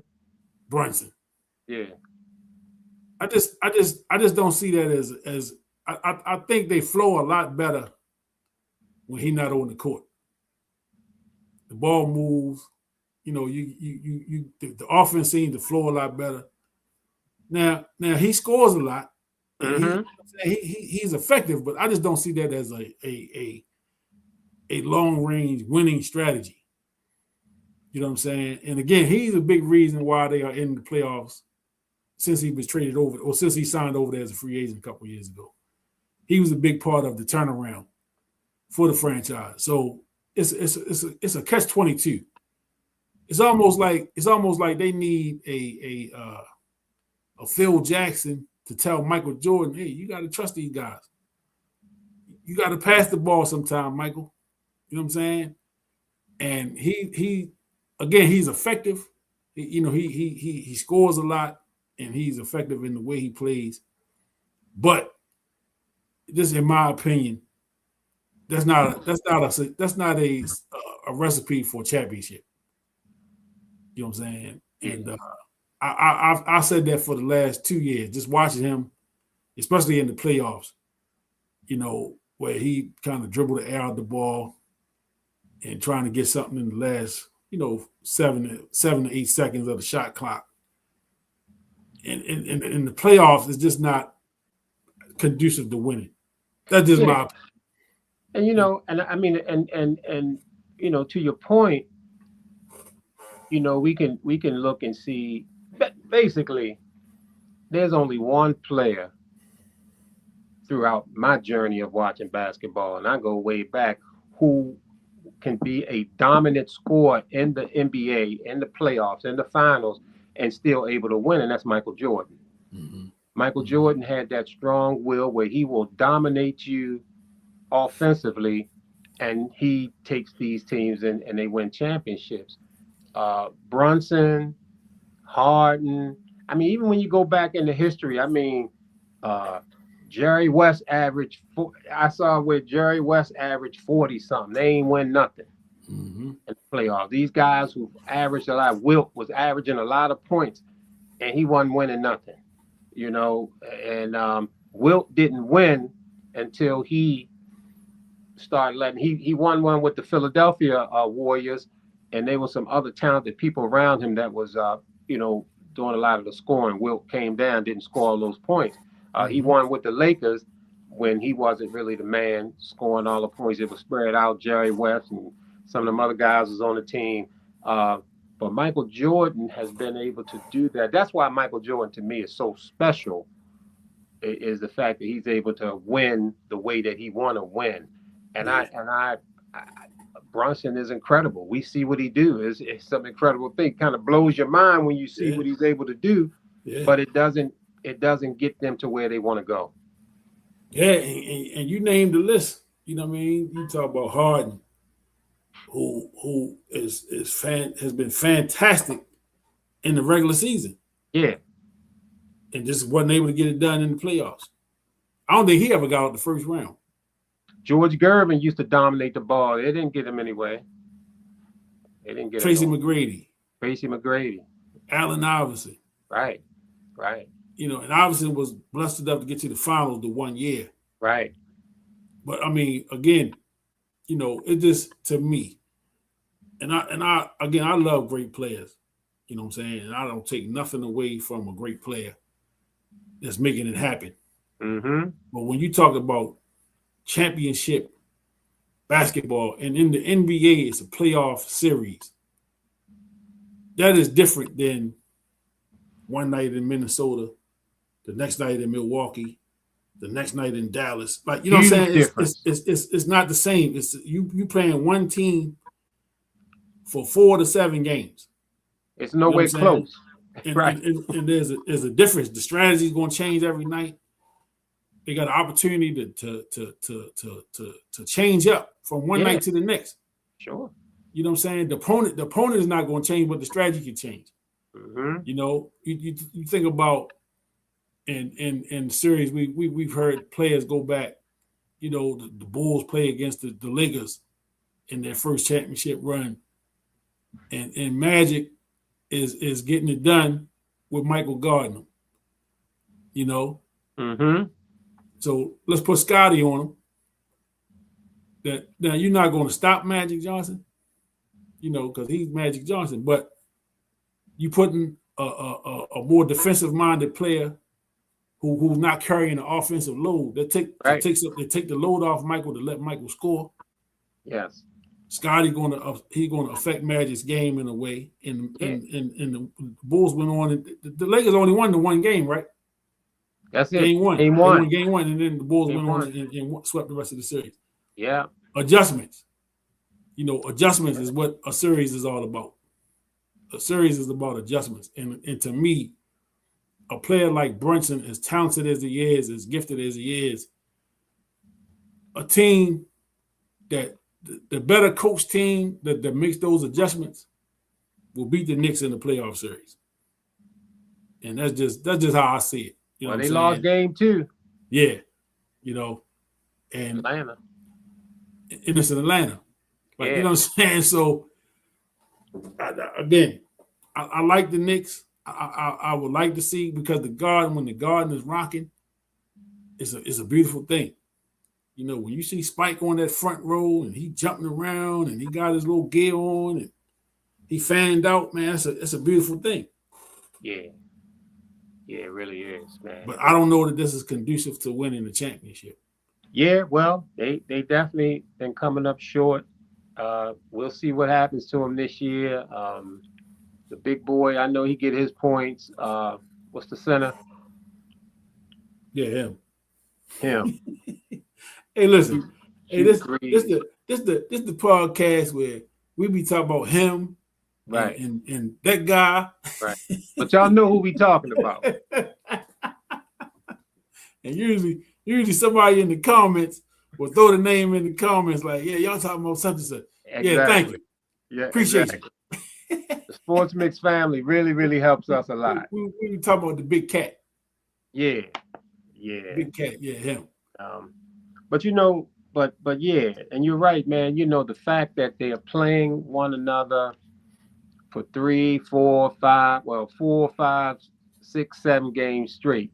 Mm-hmm. I mean, you talking about the level of intensity rising with every counter move, you know, making adjustments, figuring out what's working for one team, making adjustments, and it doesn't work the next week for that team, and there's always these adjustments, and that's where your coaching really comes into play. You can kind of skate through the regular season, like you say, going from one city to the next, playing a team one time, then going to the next. But your ability to coach really come into play once you get into the playoffs and you're playing the same team back to back.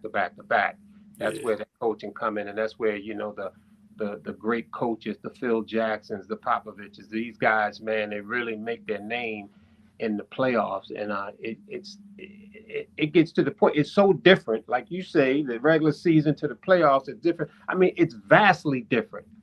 I mean, it's almost to the point now where I don't even really give a hoot if I see a regular season game. Right. It's like, but I'm going to watch them playoffs. Yeah. You know, and Because that's kind of where I'm at. it's a different intensity. It is. You know, for the playoffs, man. It's almost like they you know, and I used to kind of balk at this because I'm such a basketball fan and I want to defend the game. When people will say like the regular season, man, it's play like it don't mean nothing. And I watch there are some regular season games that are some good games. Let's not get it twisted. But like you say, man, when you go from one city to the next, you know, you can get lost in that. You know what I'm saying? You can get lost in that. But when you are in a series, now the intensity level is spiked up that much more because, all right, you got us today, but we gonna get y'all tomorrow. Oh, you got it. So you went up 2-0. So now my back against the wall. And then when that spotlight is on, it's when you see those great players start to, you know, to elevate.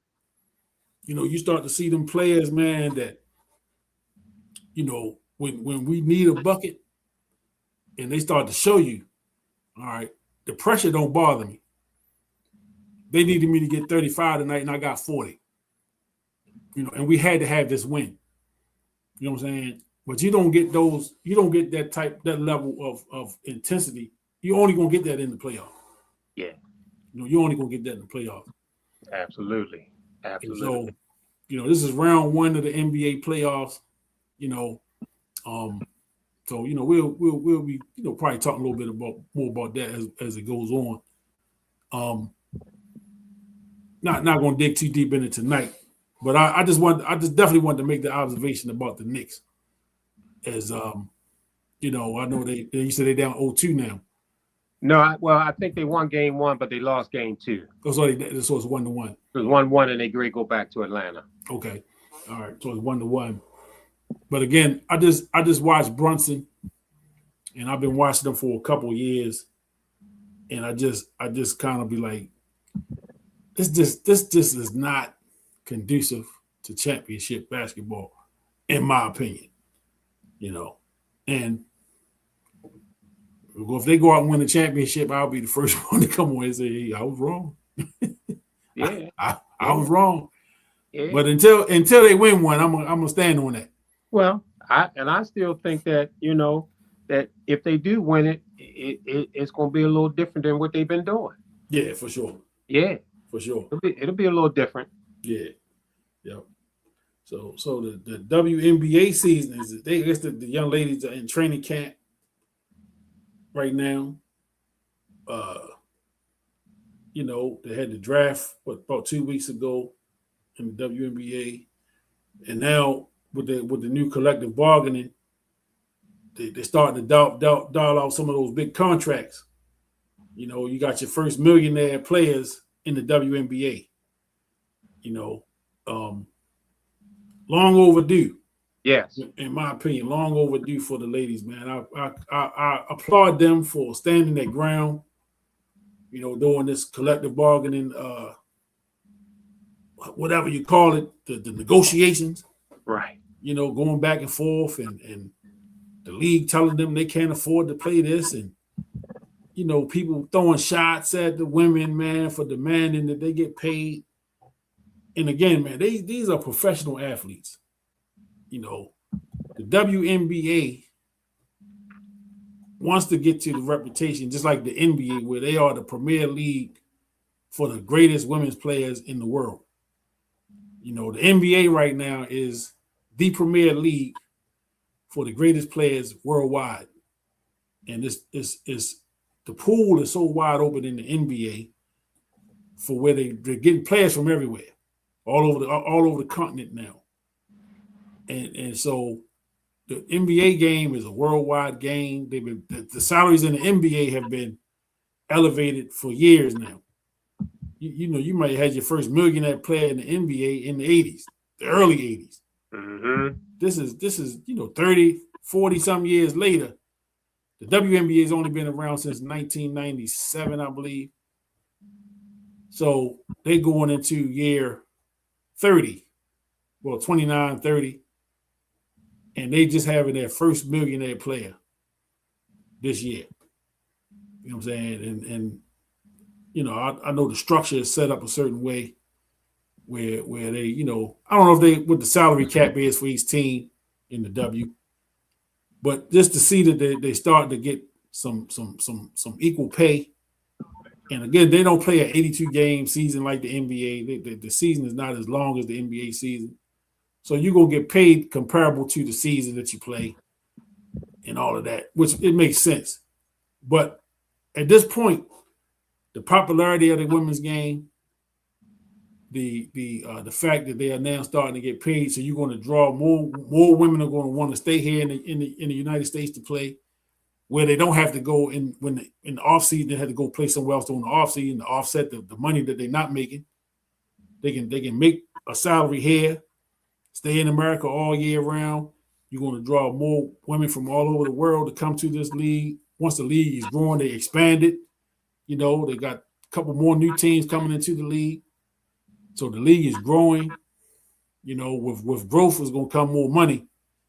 You know, the advertising dollars are going to change. It didn't hurt the fact that a couple years ago, the Caitlin Clark and Angel Reese kind of back and forth, you know, coming into the league from college, the rivalry that they had in college, and then took it over to the NBA, the popularity of those players, the NIL with the women in women's sports in general, they were making more money in college than they were as professional basketball players.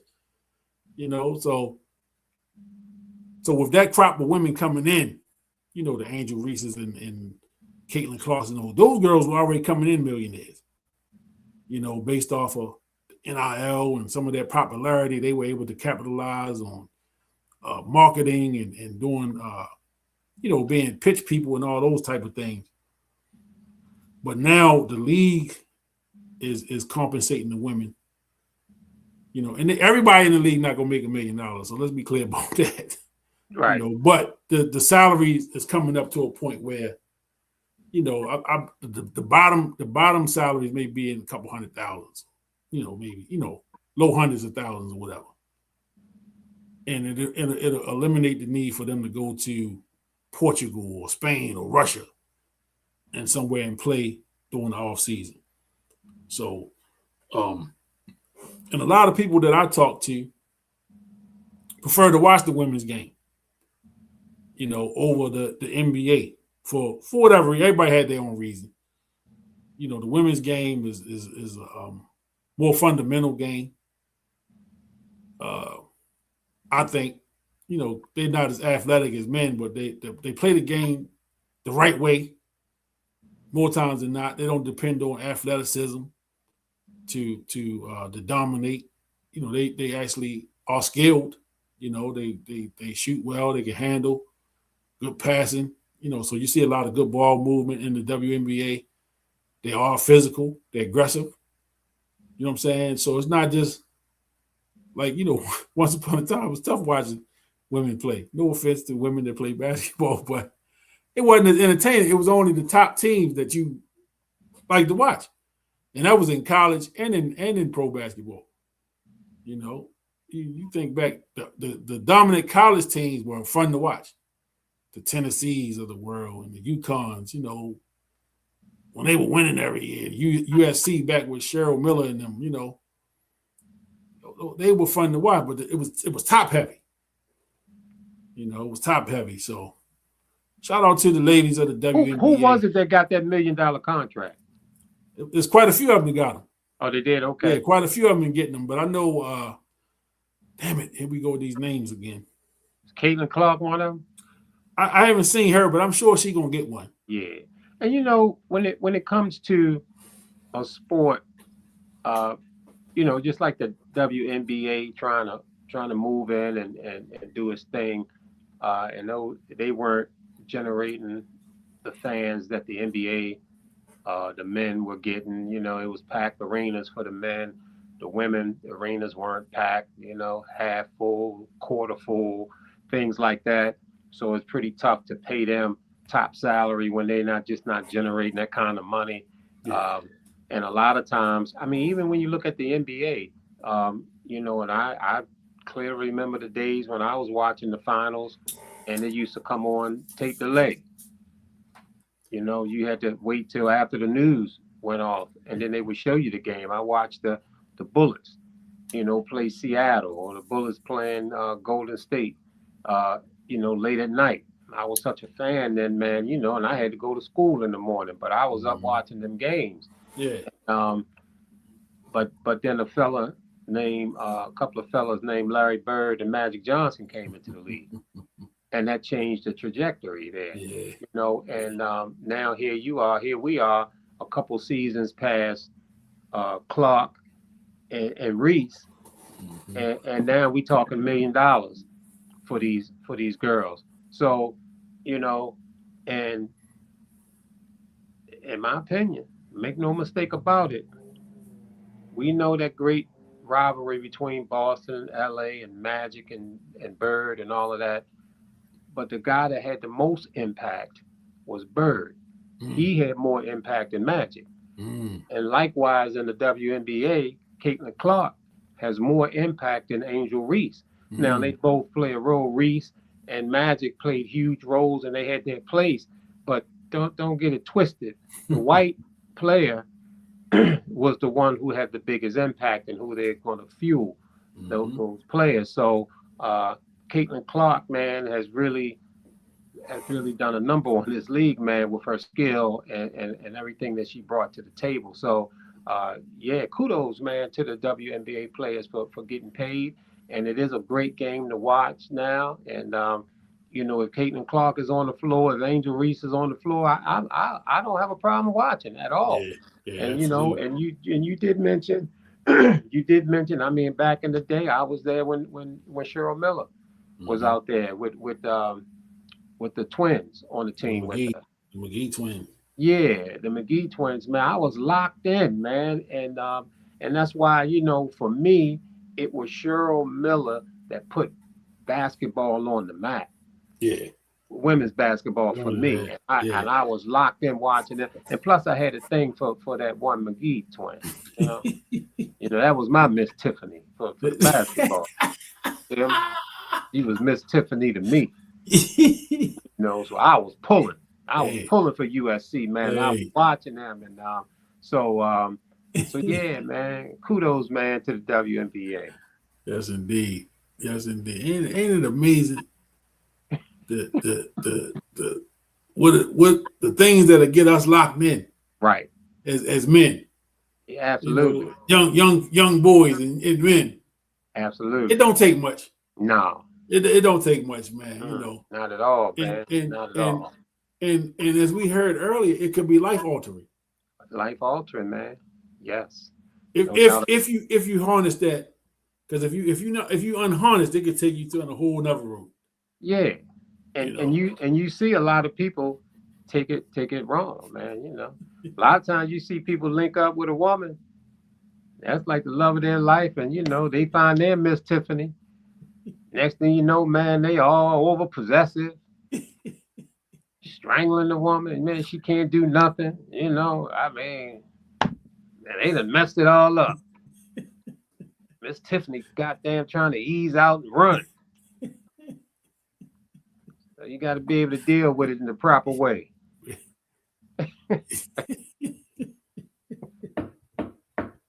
Got to deal with it properly.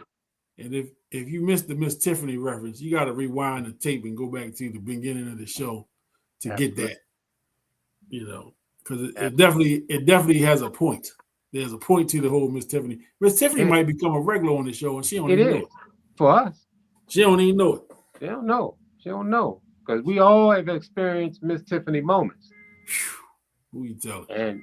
And as we move forward, as we talk, it's going to be some Miss Tiffany moments that's going to come up in our conversations.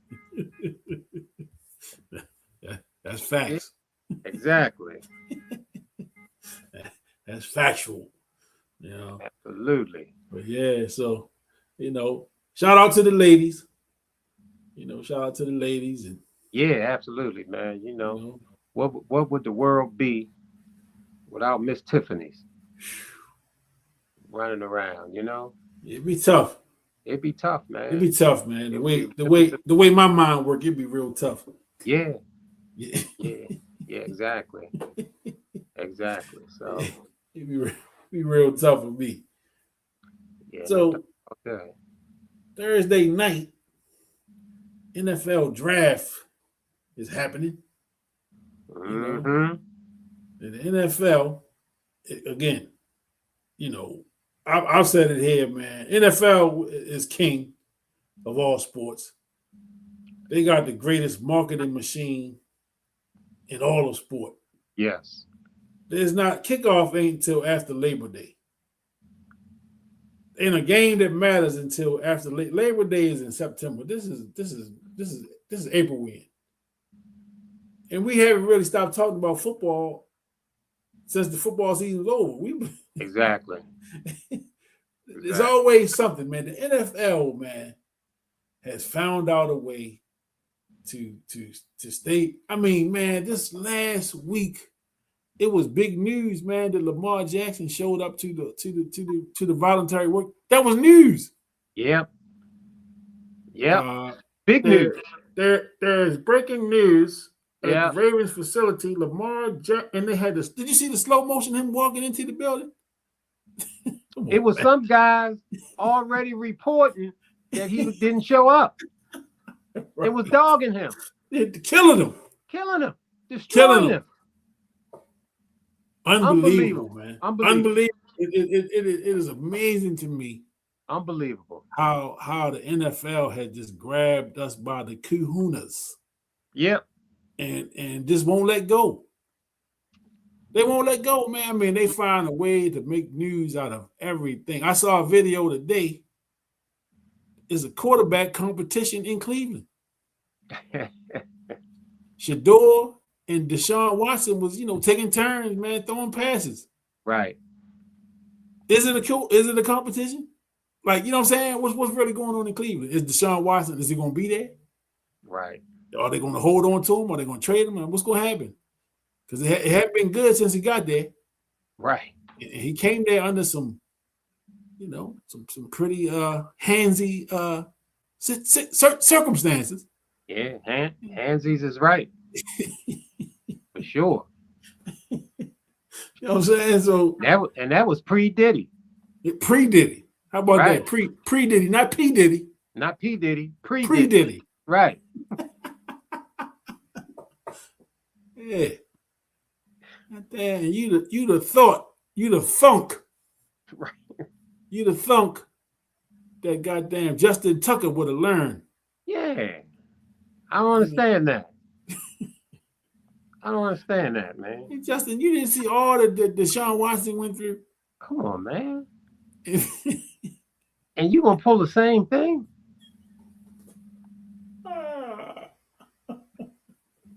I mean, I was he taking them chicken when he went? Some Royal Farm chicken and stuff when he went up in there? Chicken, and I heard they got good coffee. I'm not a coffee drinker. Right. With the Royal Farm coffee and oh man, poor Justin. And he still ain't got a job. Update: the Portland Trail Blazers have come back and taken the lead 104-101 with 11.4 seconds left, and San Antonio has the ball and has called timeout. Wow. So San Antonio looked like they had a comfortable lead, but of course they lost Wemby, and now it looks like Portland has an opportunity to pull out a Game 2 win that would make that series 1-1 before they head back to Portland for Game 3. Yeah, and you lose a Wemby. That's a very significant loss. You better believe it. That's a significant loss, man. I think he was just named the Defensive Player of the Year too. Yeah. And again, we talked about him and his talent at and again, man, what's he in year 3? I think it's 3, something like right? that. Yeah. So he's still learning. Yeah, young guy. Yeah, he's still a young dude. He's still learning. His only concern is injury. Yeah. For me, I think if so. he able to be healthy, oh man. Because he's frail looking, you know? Yeah. I mean, he got that Ralph Sampson build. Yeah. And injury was a thing for Ralph Sampson. Yes, it was. You know, injury was an issue for him. Again, man, to be that tall and to be that skilled and that athletic, it's just not supposed to be that way. You know what I mean? Tall guys are not supposed to be coordinated. That tall is not supposed to be that coordinated. Right. You know what I'm saying? Not only is he coordinated, but he has some skills. And he's just getting better and better and better, man. And so the sky's the limit. And I was thoroughly impressed, man. Oh, no doubt. I watched a couple of games of him during the season, man. I said, man, this is unfair, man. Right. This is unfair. But shout out to Wemby, man. Hope that it's just a one game situation with the concussion. I know most of these leagues are a little more cautious with head injuries now. So I'm just hopeful that it's not something that's going to be lingering and that he'll be able to get back. And again, this is where stars are made. Absolutely. Superstars are made in the playoffs.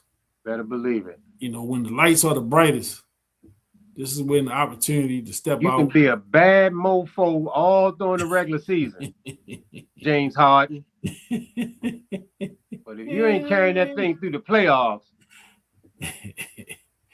yeah, ain't nobody checking for you, Otis. Exactly. The quick update on the Portland San Antonio game. San Antonio inbounded the ball. They were down by 3, 104-101. And Portland immediately fouled, sent them to the free throw line. And Vassell hit both free throws. So the score is 104-103 with 10.4 seconds left. And Portland will have the ball with a 1-point lead when they come out of this timeout. Yeah. That clock management is something. You're right about that, man. When it comes to making your name and you anybody claiming to be the great player or a top 10 player, top 20 player, you will have to have shown something on the biggest stage, through the playoffs, through the finals.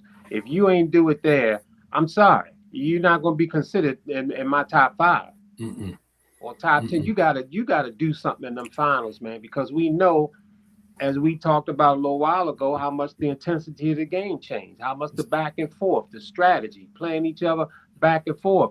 You have to perform under those circumstances because a lot of times you can be figured out in the playoffs and you can be shut down. Yep. With strategy. Let's take him out the game. Let's do this. And that's why you see the names of Magic and Bird and Jordan and these guys who've been to that championship game, the Shaqs and all of them, man. Can't deny them. Jason Terry. Right. Robert Horry. But, what was the other dude with Dallas that they say gave LeBron fits? The little dude, Spanish guy. I can't even think of his name. Him. The lights was bright. It was bright. The lights was bright, man, and he showed up. He showed up, man. He showed up, man. Yeah, but that's what it's all about. That's what it's all about. You know, when them lights are bright, can you stand that? Can you stand that heat? Because the lights draw a little heat. And a lot of people, man, cannot stand it. And Jason Terry made a name for himself, man. That dude made a name for himself. Right. Yes. Man, I wanted to strangle Jason Terry. Man, I wanted to strangle them dudes, man. Yeah, man. But you had to give him credit. Yeah, they showed up. He was doing it, man. And you know, if you watching the NBA and you watching them finals, man, and them guys show up like that, you hate them guys for life, man. Oh man. Hate them for life. But ultimately, you appreciate the talent because they did it on the biggest stage. Biggest stage. When the lights was the brightest. Light was the brightest. And that's what this time of year is all about. You know what I mean? Like last year. And you saw this kid coming, that SGA. Yeah. He was coming. Yes. You know what I'm saying? There was no question that he was one of them ones. And you know, he had his opportunity last year. He was the MVP of the league and led OKC to their first world championship. Yeah. You know, first championship in the NBA, man. And that team is solid. Oh, yeah. That team is solid, but he, man, I mean, he good God Almighty, man, his game, because he don't rely on threes. He will mid-range you to death, man, and get inside that paint, and he's shifty with the ball. I mean, he's real crafty. He pretty much get wherever he want, and you watching him work. You know what I'm saying? And I remember when I had Ernie Graham on here, I guess he was on about a year or so ago, and he was talking about Skip Wise. And I said, you know, I never got the chance to see Skip, but if you could compare Skip Wise to anybody, who would you say remind you of Skip Wise? And he said SGA. You know, SGA. So I said, damn, that's high praise. Yes, it is, man. That's high praise, man. So, you know, I never got to see Skip play. You know, I've heard about the legend of Skip Wise, man. But if I can watch SGA and say Skip was that, yeah, Skip was tough. And you know, when it come to SGA, there is a certain thing about the way he carried himself that, to me, it equates to what he does on the court and also to what his future looked like. Yeah. I mean, to me, man, this guy in that league right now, we know Wemby is a sensational talent with his size and everything. But this SGA guy, man, I'm telling you, man, to me, he appears to be a shoo-in for top 7 player, top 10 player. He's going to be there. Yeah. He's going to be there, and he has that certain mentality about him, to me, that's going to carry him really near the top. I just see that in his future, man. He is so impressive as a ball player, and he has that mentality that can carry him far, and it's just going to be fun watching him. Yeah, absolutely. And I'm a Ant Edwards fan. You know, Ant is another one. His game, man, just he always downhill. He get into that basket, and he trying to put you through the basket. If you're in the way, you're going to be on the poster. Yeah. You know, he has that mentality. I'm coming. He has that mentality. You know what I'm saying? And again, you know, I had a little group of young guys that I was my players to watch a couple years ago. Ant Edwards was one of them. SGA was another one. And John Morant was the third one. And John Morant, if he ever get himself together, yeah, you know what I'm saying? His talent is through the roof. And he plays a style of play like almost like an AI. He's not the biggest guy in the world, but he's reckless. You know, he throws his body around, man. He get to that rim. He's not afraid of the contact. You know what I'm saying? He don't matter who under the basket. If Wemby is under there and he coming, Wimby might be on the poster, or at Yeah. least he's gonna try to put him on the poster. Exactly. You know what I mean? And I'm hoping, man, that the league don't do with one of their numbers, man, and try to blackball this kid out the league, man, for some of his mistakes. You know, and again, man, they are mistakes he made. You know, we always want to throw it away to youth. Sometimes it's just ignorance, man. Sometimes we just don't know better. Yeah. You know, but at the end of the day, he haven't hurt nobody but himself. You know, he's not out there committing crimes. He's not out there, you know, being a disruptor. He's doing silly stuff. You know what I'm saying? That's been his biggest thing. It's just silly stuff, man. It's just like, yo, come on, man, grow up. Yeah. You know, that type of thing with him. So I'm pulling for that young guy. Yeah. It's a huge. It's such a huge detraction to his success. Yeah. Okay, Landon in the house. It's such a. I mean, beware.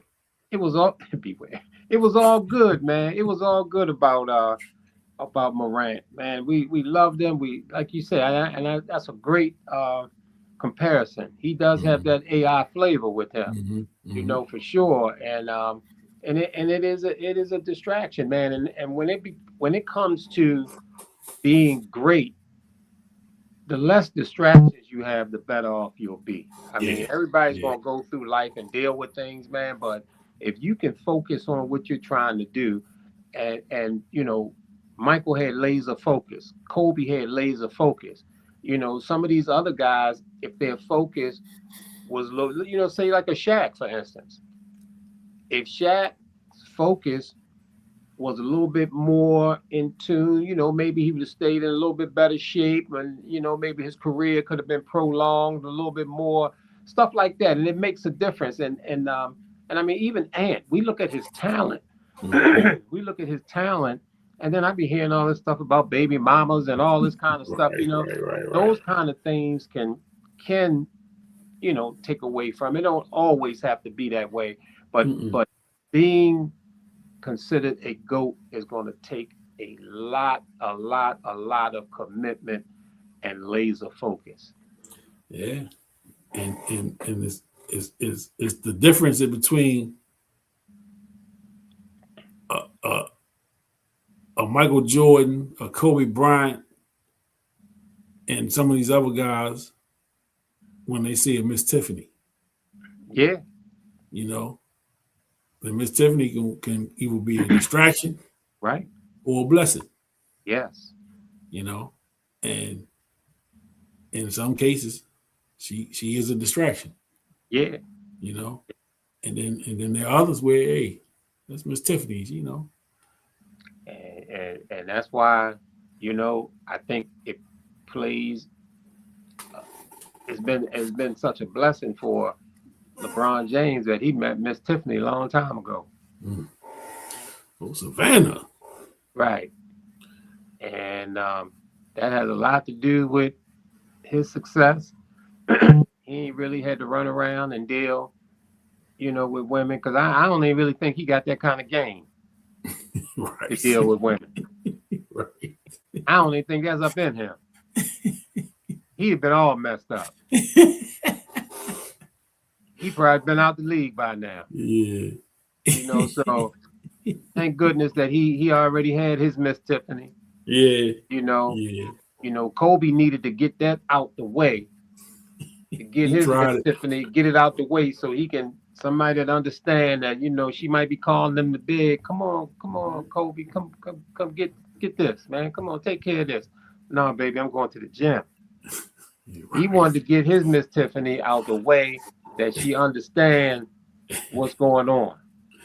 Yeah. So, you know, it's yeah. Yeah. You know, you look at a guy like Sean Kemp. The Rainmaker, man, could have been one of the all-time greats. He had the talent. Yeah, he took that nickname literally.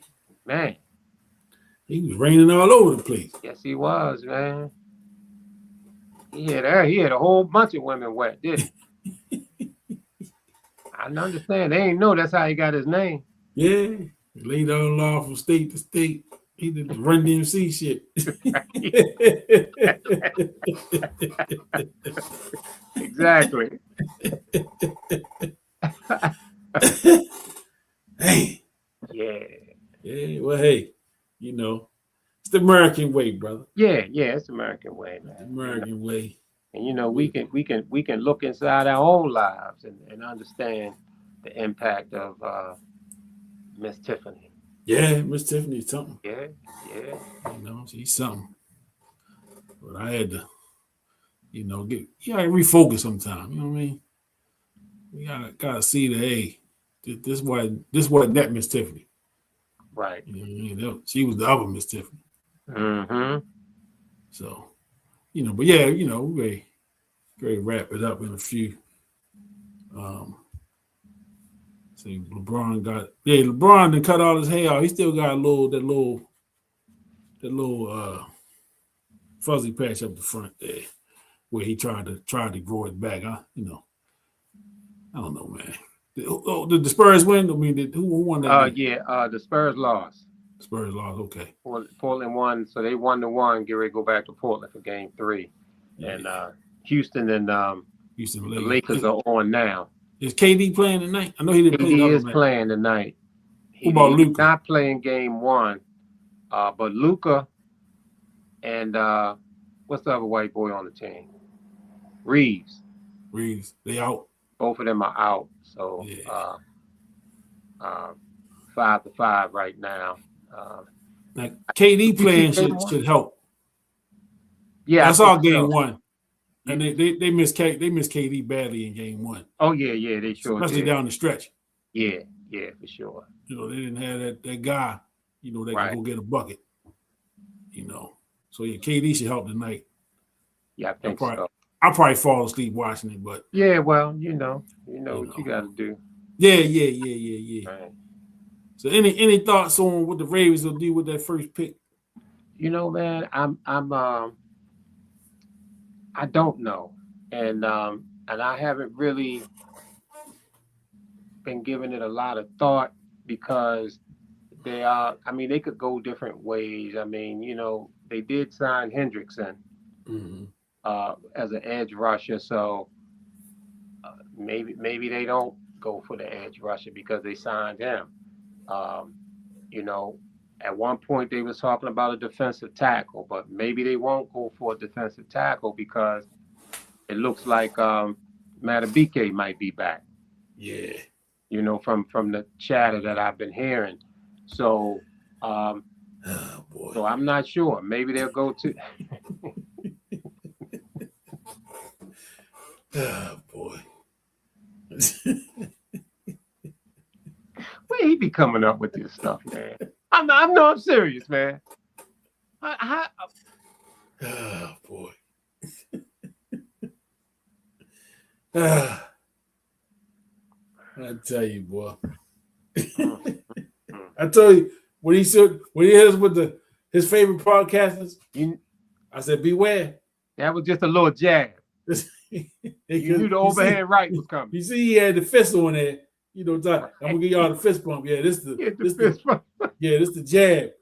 This to let y'all know I'm just getting warmed up. He probably took a nap and just waking up. Yeah, he got full of energy. Yeah.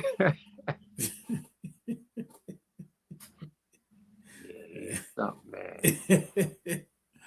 Yeah, Matabike I saw today. He it's a good possibility he'll play. Yeah. I don't know if he'll be ready for the start of the season. Oh, okay. I know, but they say he'll play this season, so yeah, that's a good sign because they were talking about his thing might have been career ending. Yeah, I remember. Yeah, so that was, and he was just kind of coming into his own.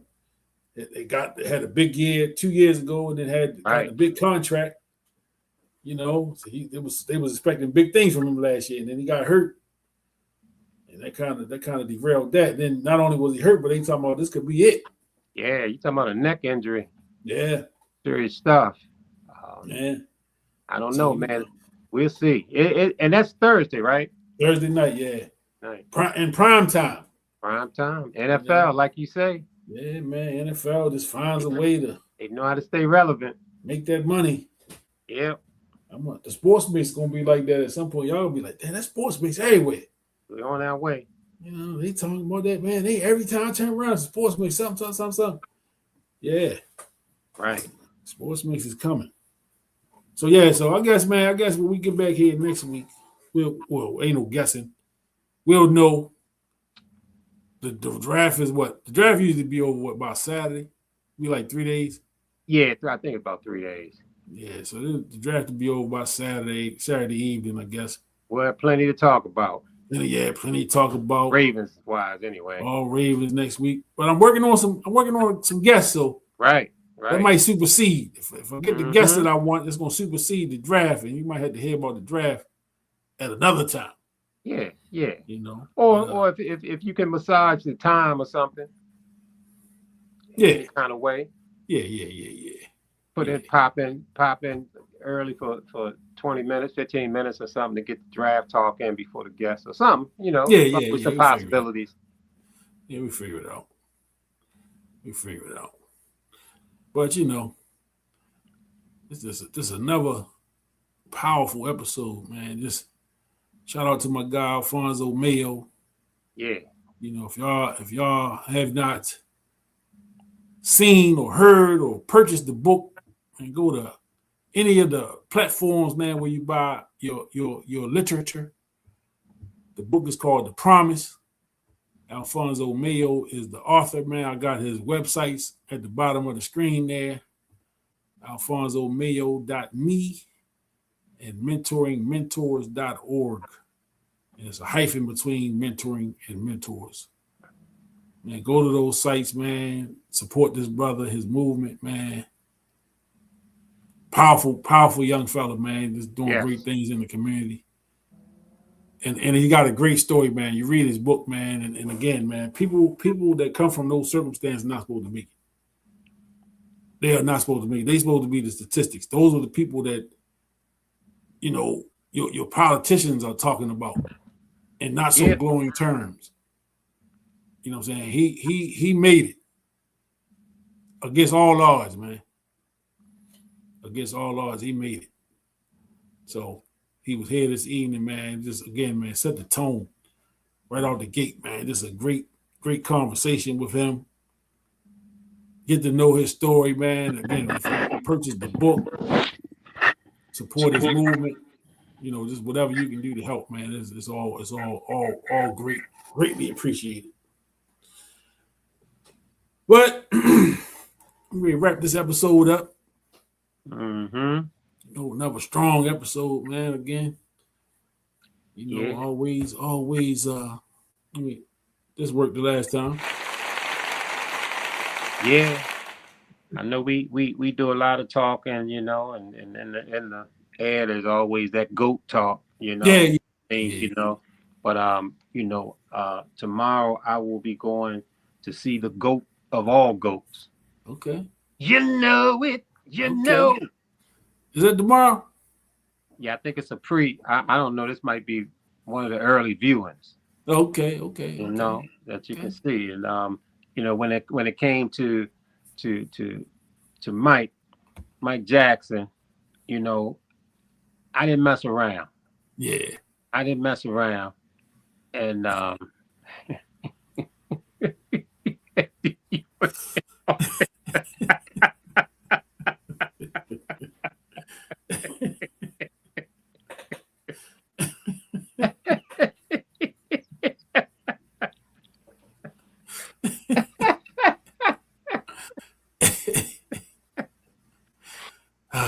I be trying not to reward Landon, man, with his laughter and stuff, man, but I can't help myself, man. I can't help myself, man.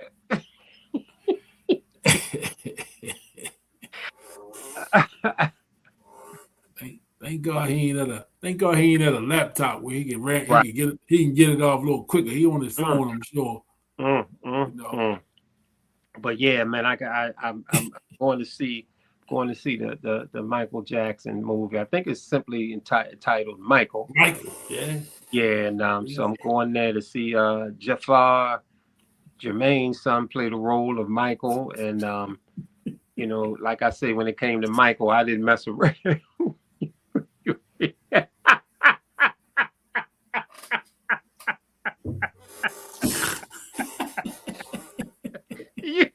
you, can't, you can't give somebody like Landon any material, man.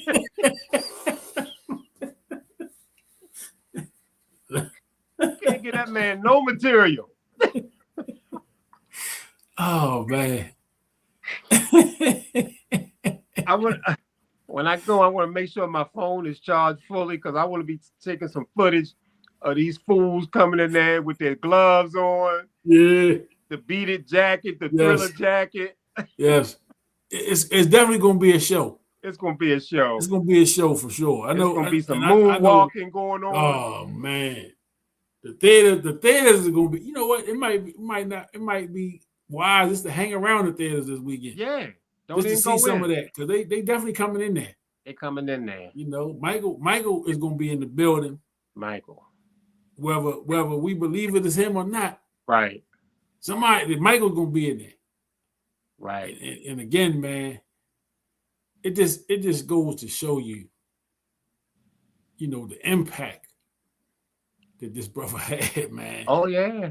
I mean, we talking Michael have been gone. 09. So you talking almost 20 years ago. Right. What's that? 20 years, right? Yeah. So that 17 years this year in June. Next month. Yeah. Well, 2 months from me. Right. Wow. Impact, man. Impact. I mean, they are. You see these videos of little babies, man, singing Michael Jackson songs. I mean, these are babies born like 2-3 years ago. Exactly. Come on, man. Exactly. Come on. Yeah. Well, there's a question for you.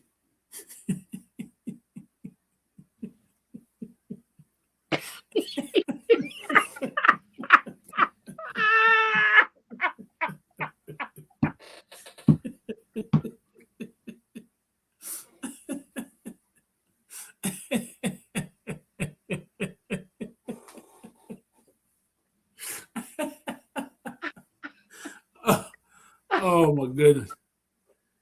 Yeah. He done had a nap. He done had a nap, man. He ain't gonna stop. He energized now. Yeah, he gonna be up the rest of the night. He probably gonna be texting me in the middle of the night. Or hey Will, send this to Dean. You know what they say? You can't get somebody an inch. Here we go.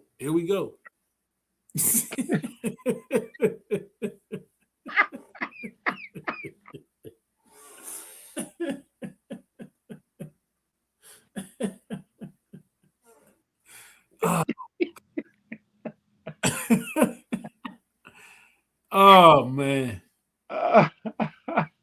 Whew. Oh boy. Oh man. This guy. It just don't stop. Don't stop till you get enough. Yeah, don't stop till you get enough, boy. I tell you. Yeah, I'll be there for that, man. And you know, like I say, I ain't messing around when it came to Mike, man. When they made him send that CD back, because he had that Jew Me, Sue Me, everybody do me on there. No, I was there to getting that CD right up fresh. I got the lyrics on the one I bought. Yeah. I had my shit way before they sent some things back. Hey. So I'll be definitely looking for the report. Yeah. I'm definitely interested in seeing it, and I don't know if it's gonna be able to satisfy me. I've been from the beginning, but still, I'm excited. I'm glad that one of his nephews is portraying him. I think that's a real nice touch to the movie, and so we'll see. We'll see how it all play out. Yeah, so your eyes a little more critical. Yeah. than a lot of people. You know, Yeah. it's because of, you know, you got to see the whole ride. You know, you witnessed it from the beginning. And I was in love from the beginning. From Ed Sullivan, you know what I mean? All of that. Motown, the Yeah. whole ride, you know, the variety show. You know, you got to see it all. When he went solo, you know, he left the brothers behind, man, you know. All of it. Yeah. The burn scalp with the Pepsi. Yeah, all that. I'm familiar with Bubbles, all them motherfuckers. Goddamn, Bubbles. I damn got familiar with the Osmonds, you know, because they you know. Shout out to I think it's the oldest Osmond brother that passed away, I think today. Oh, really? I think I seen that came across the oldest Osmond brother passed away. Got another question from the audience for you.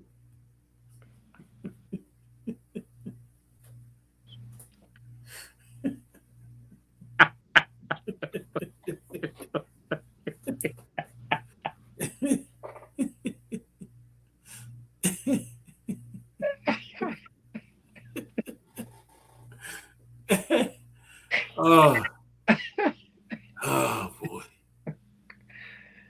man, Landon, something. Something.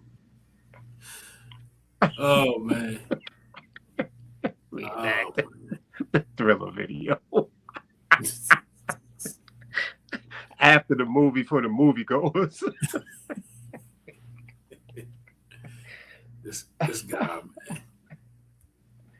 Yeah, man. Well, yeah, let's get out of here. Yeah, man, I'm on my last bit of info. I'm ready to shut down. I see my energy running out. I'll be out of here in about 20 seconds, man. But yeah. Yep, but we'll be out, man. We out. We back next week. And we might get an update on the Jackson movie. The Michael movie, I'm sorry. If you got some footage to share, definitely share that. I'm gonna make sure I be ready for some footage. All right. All right. Peace out. Peace out. Peace out.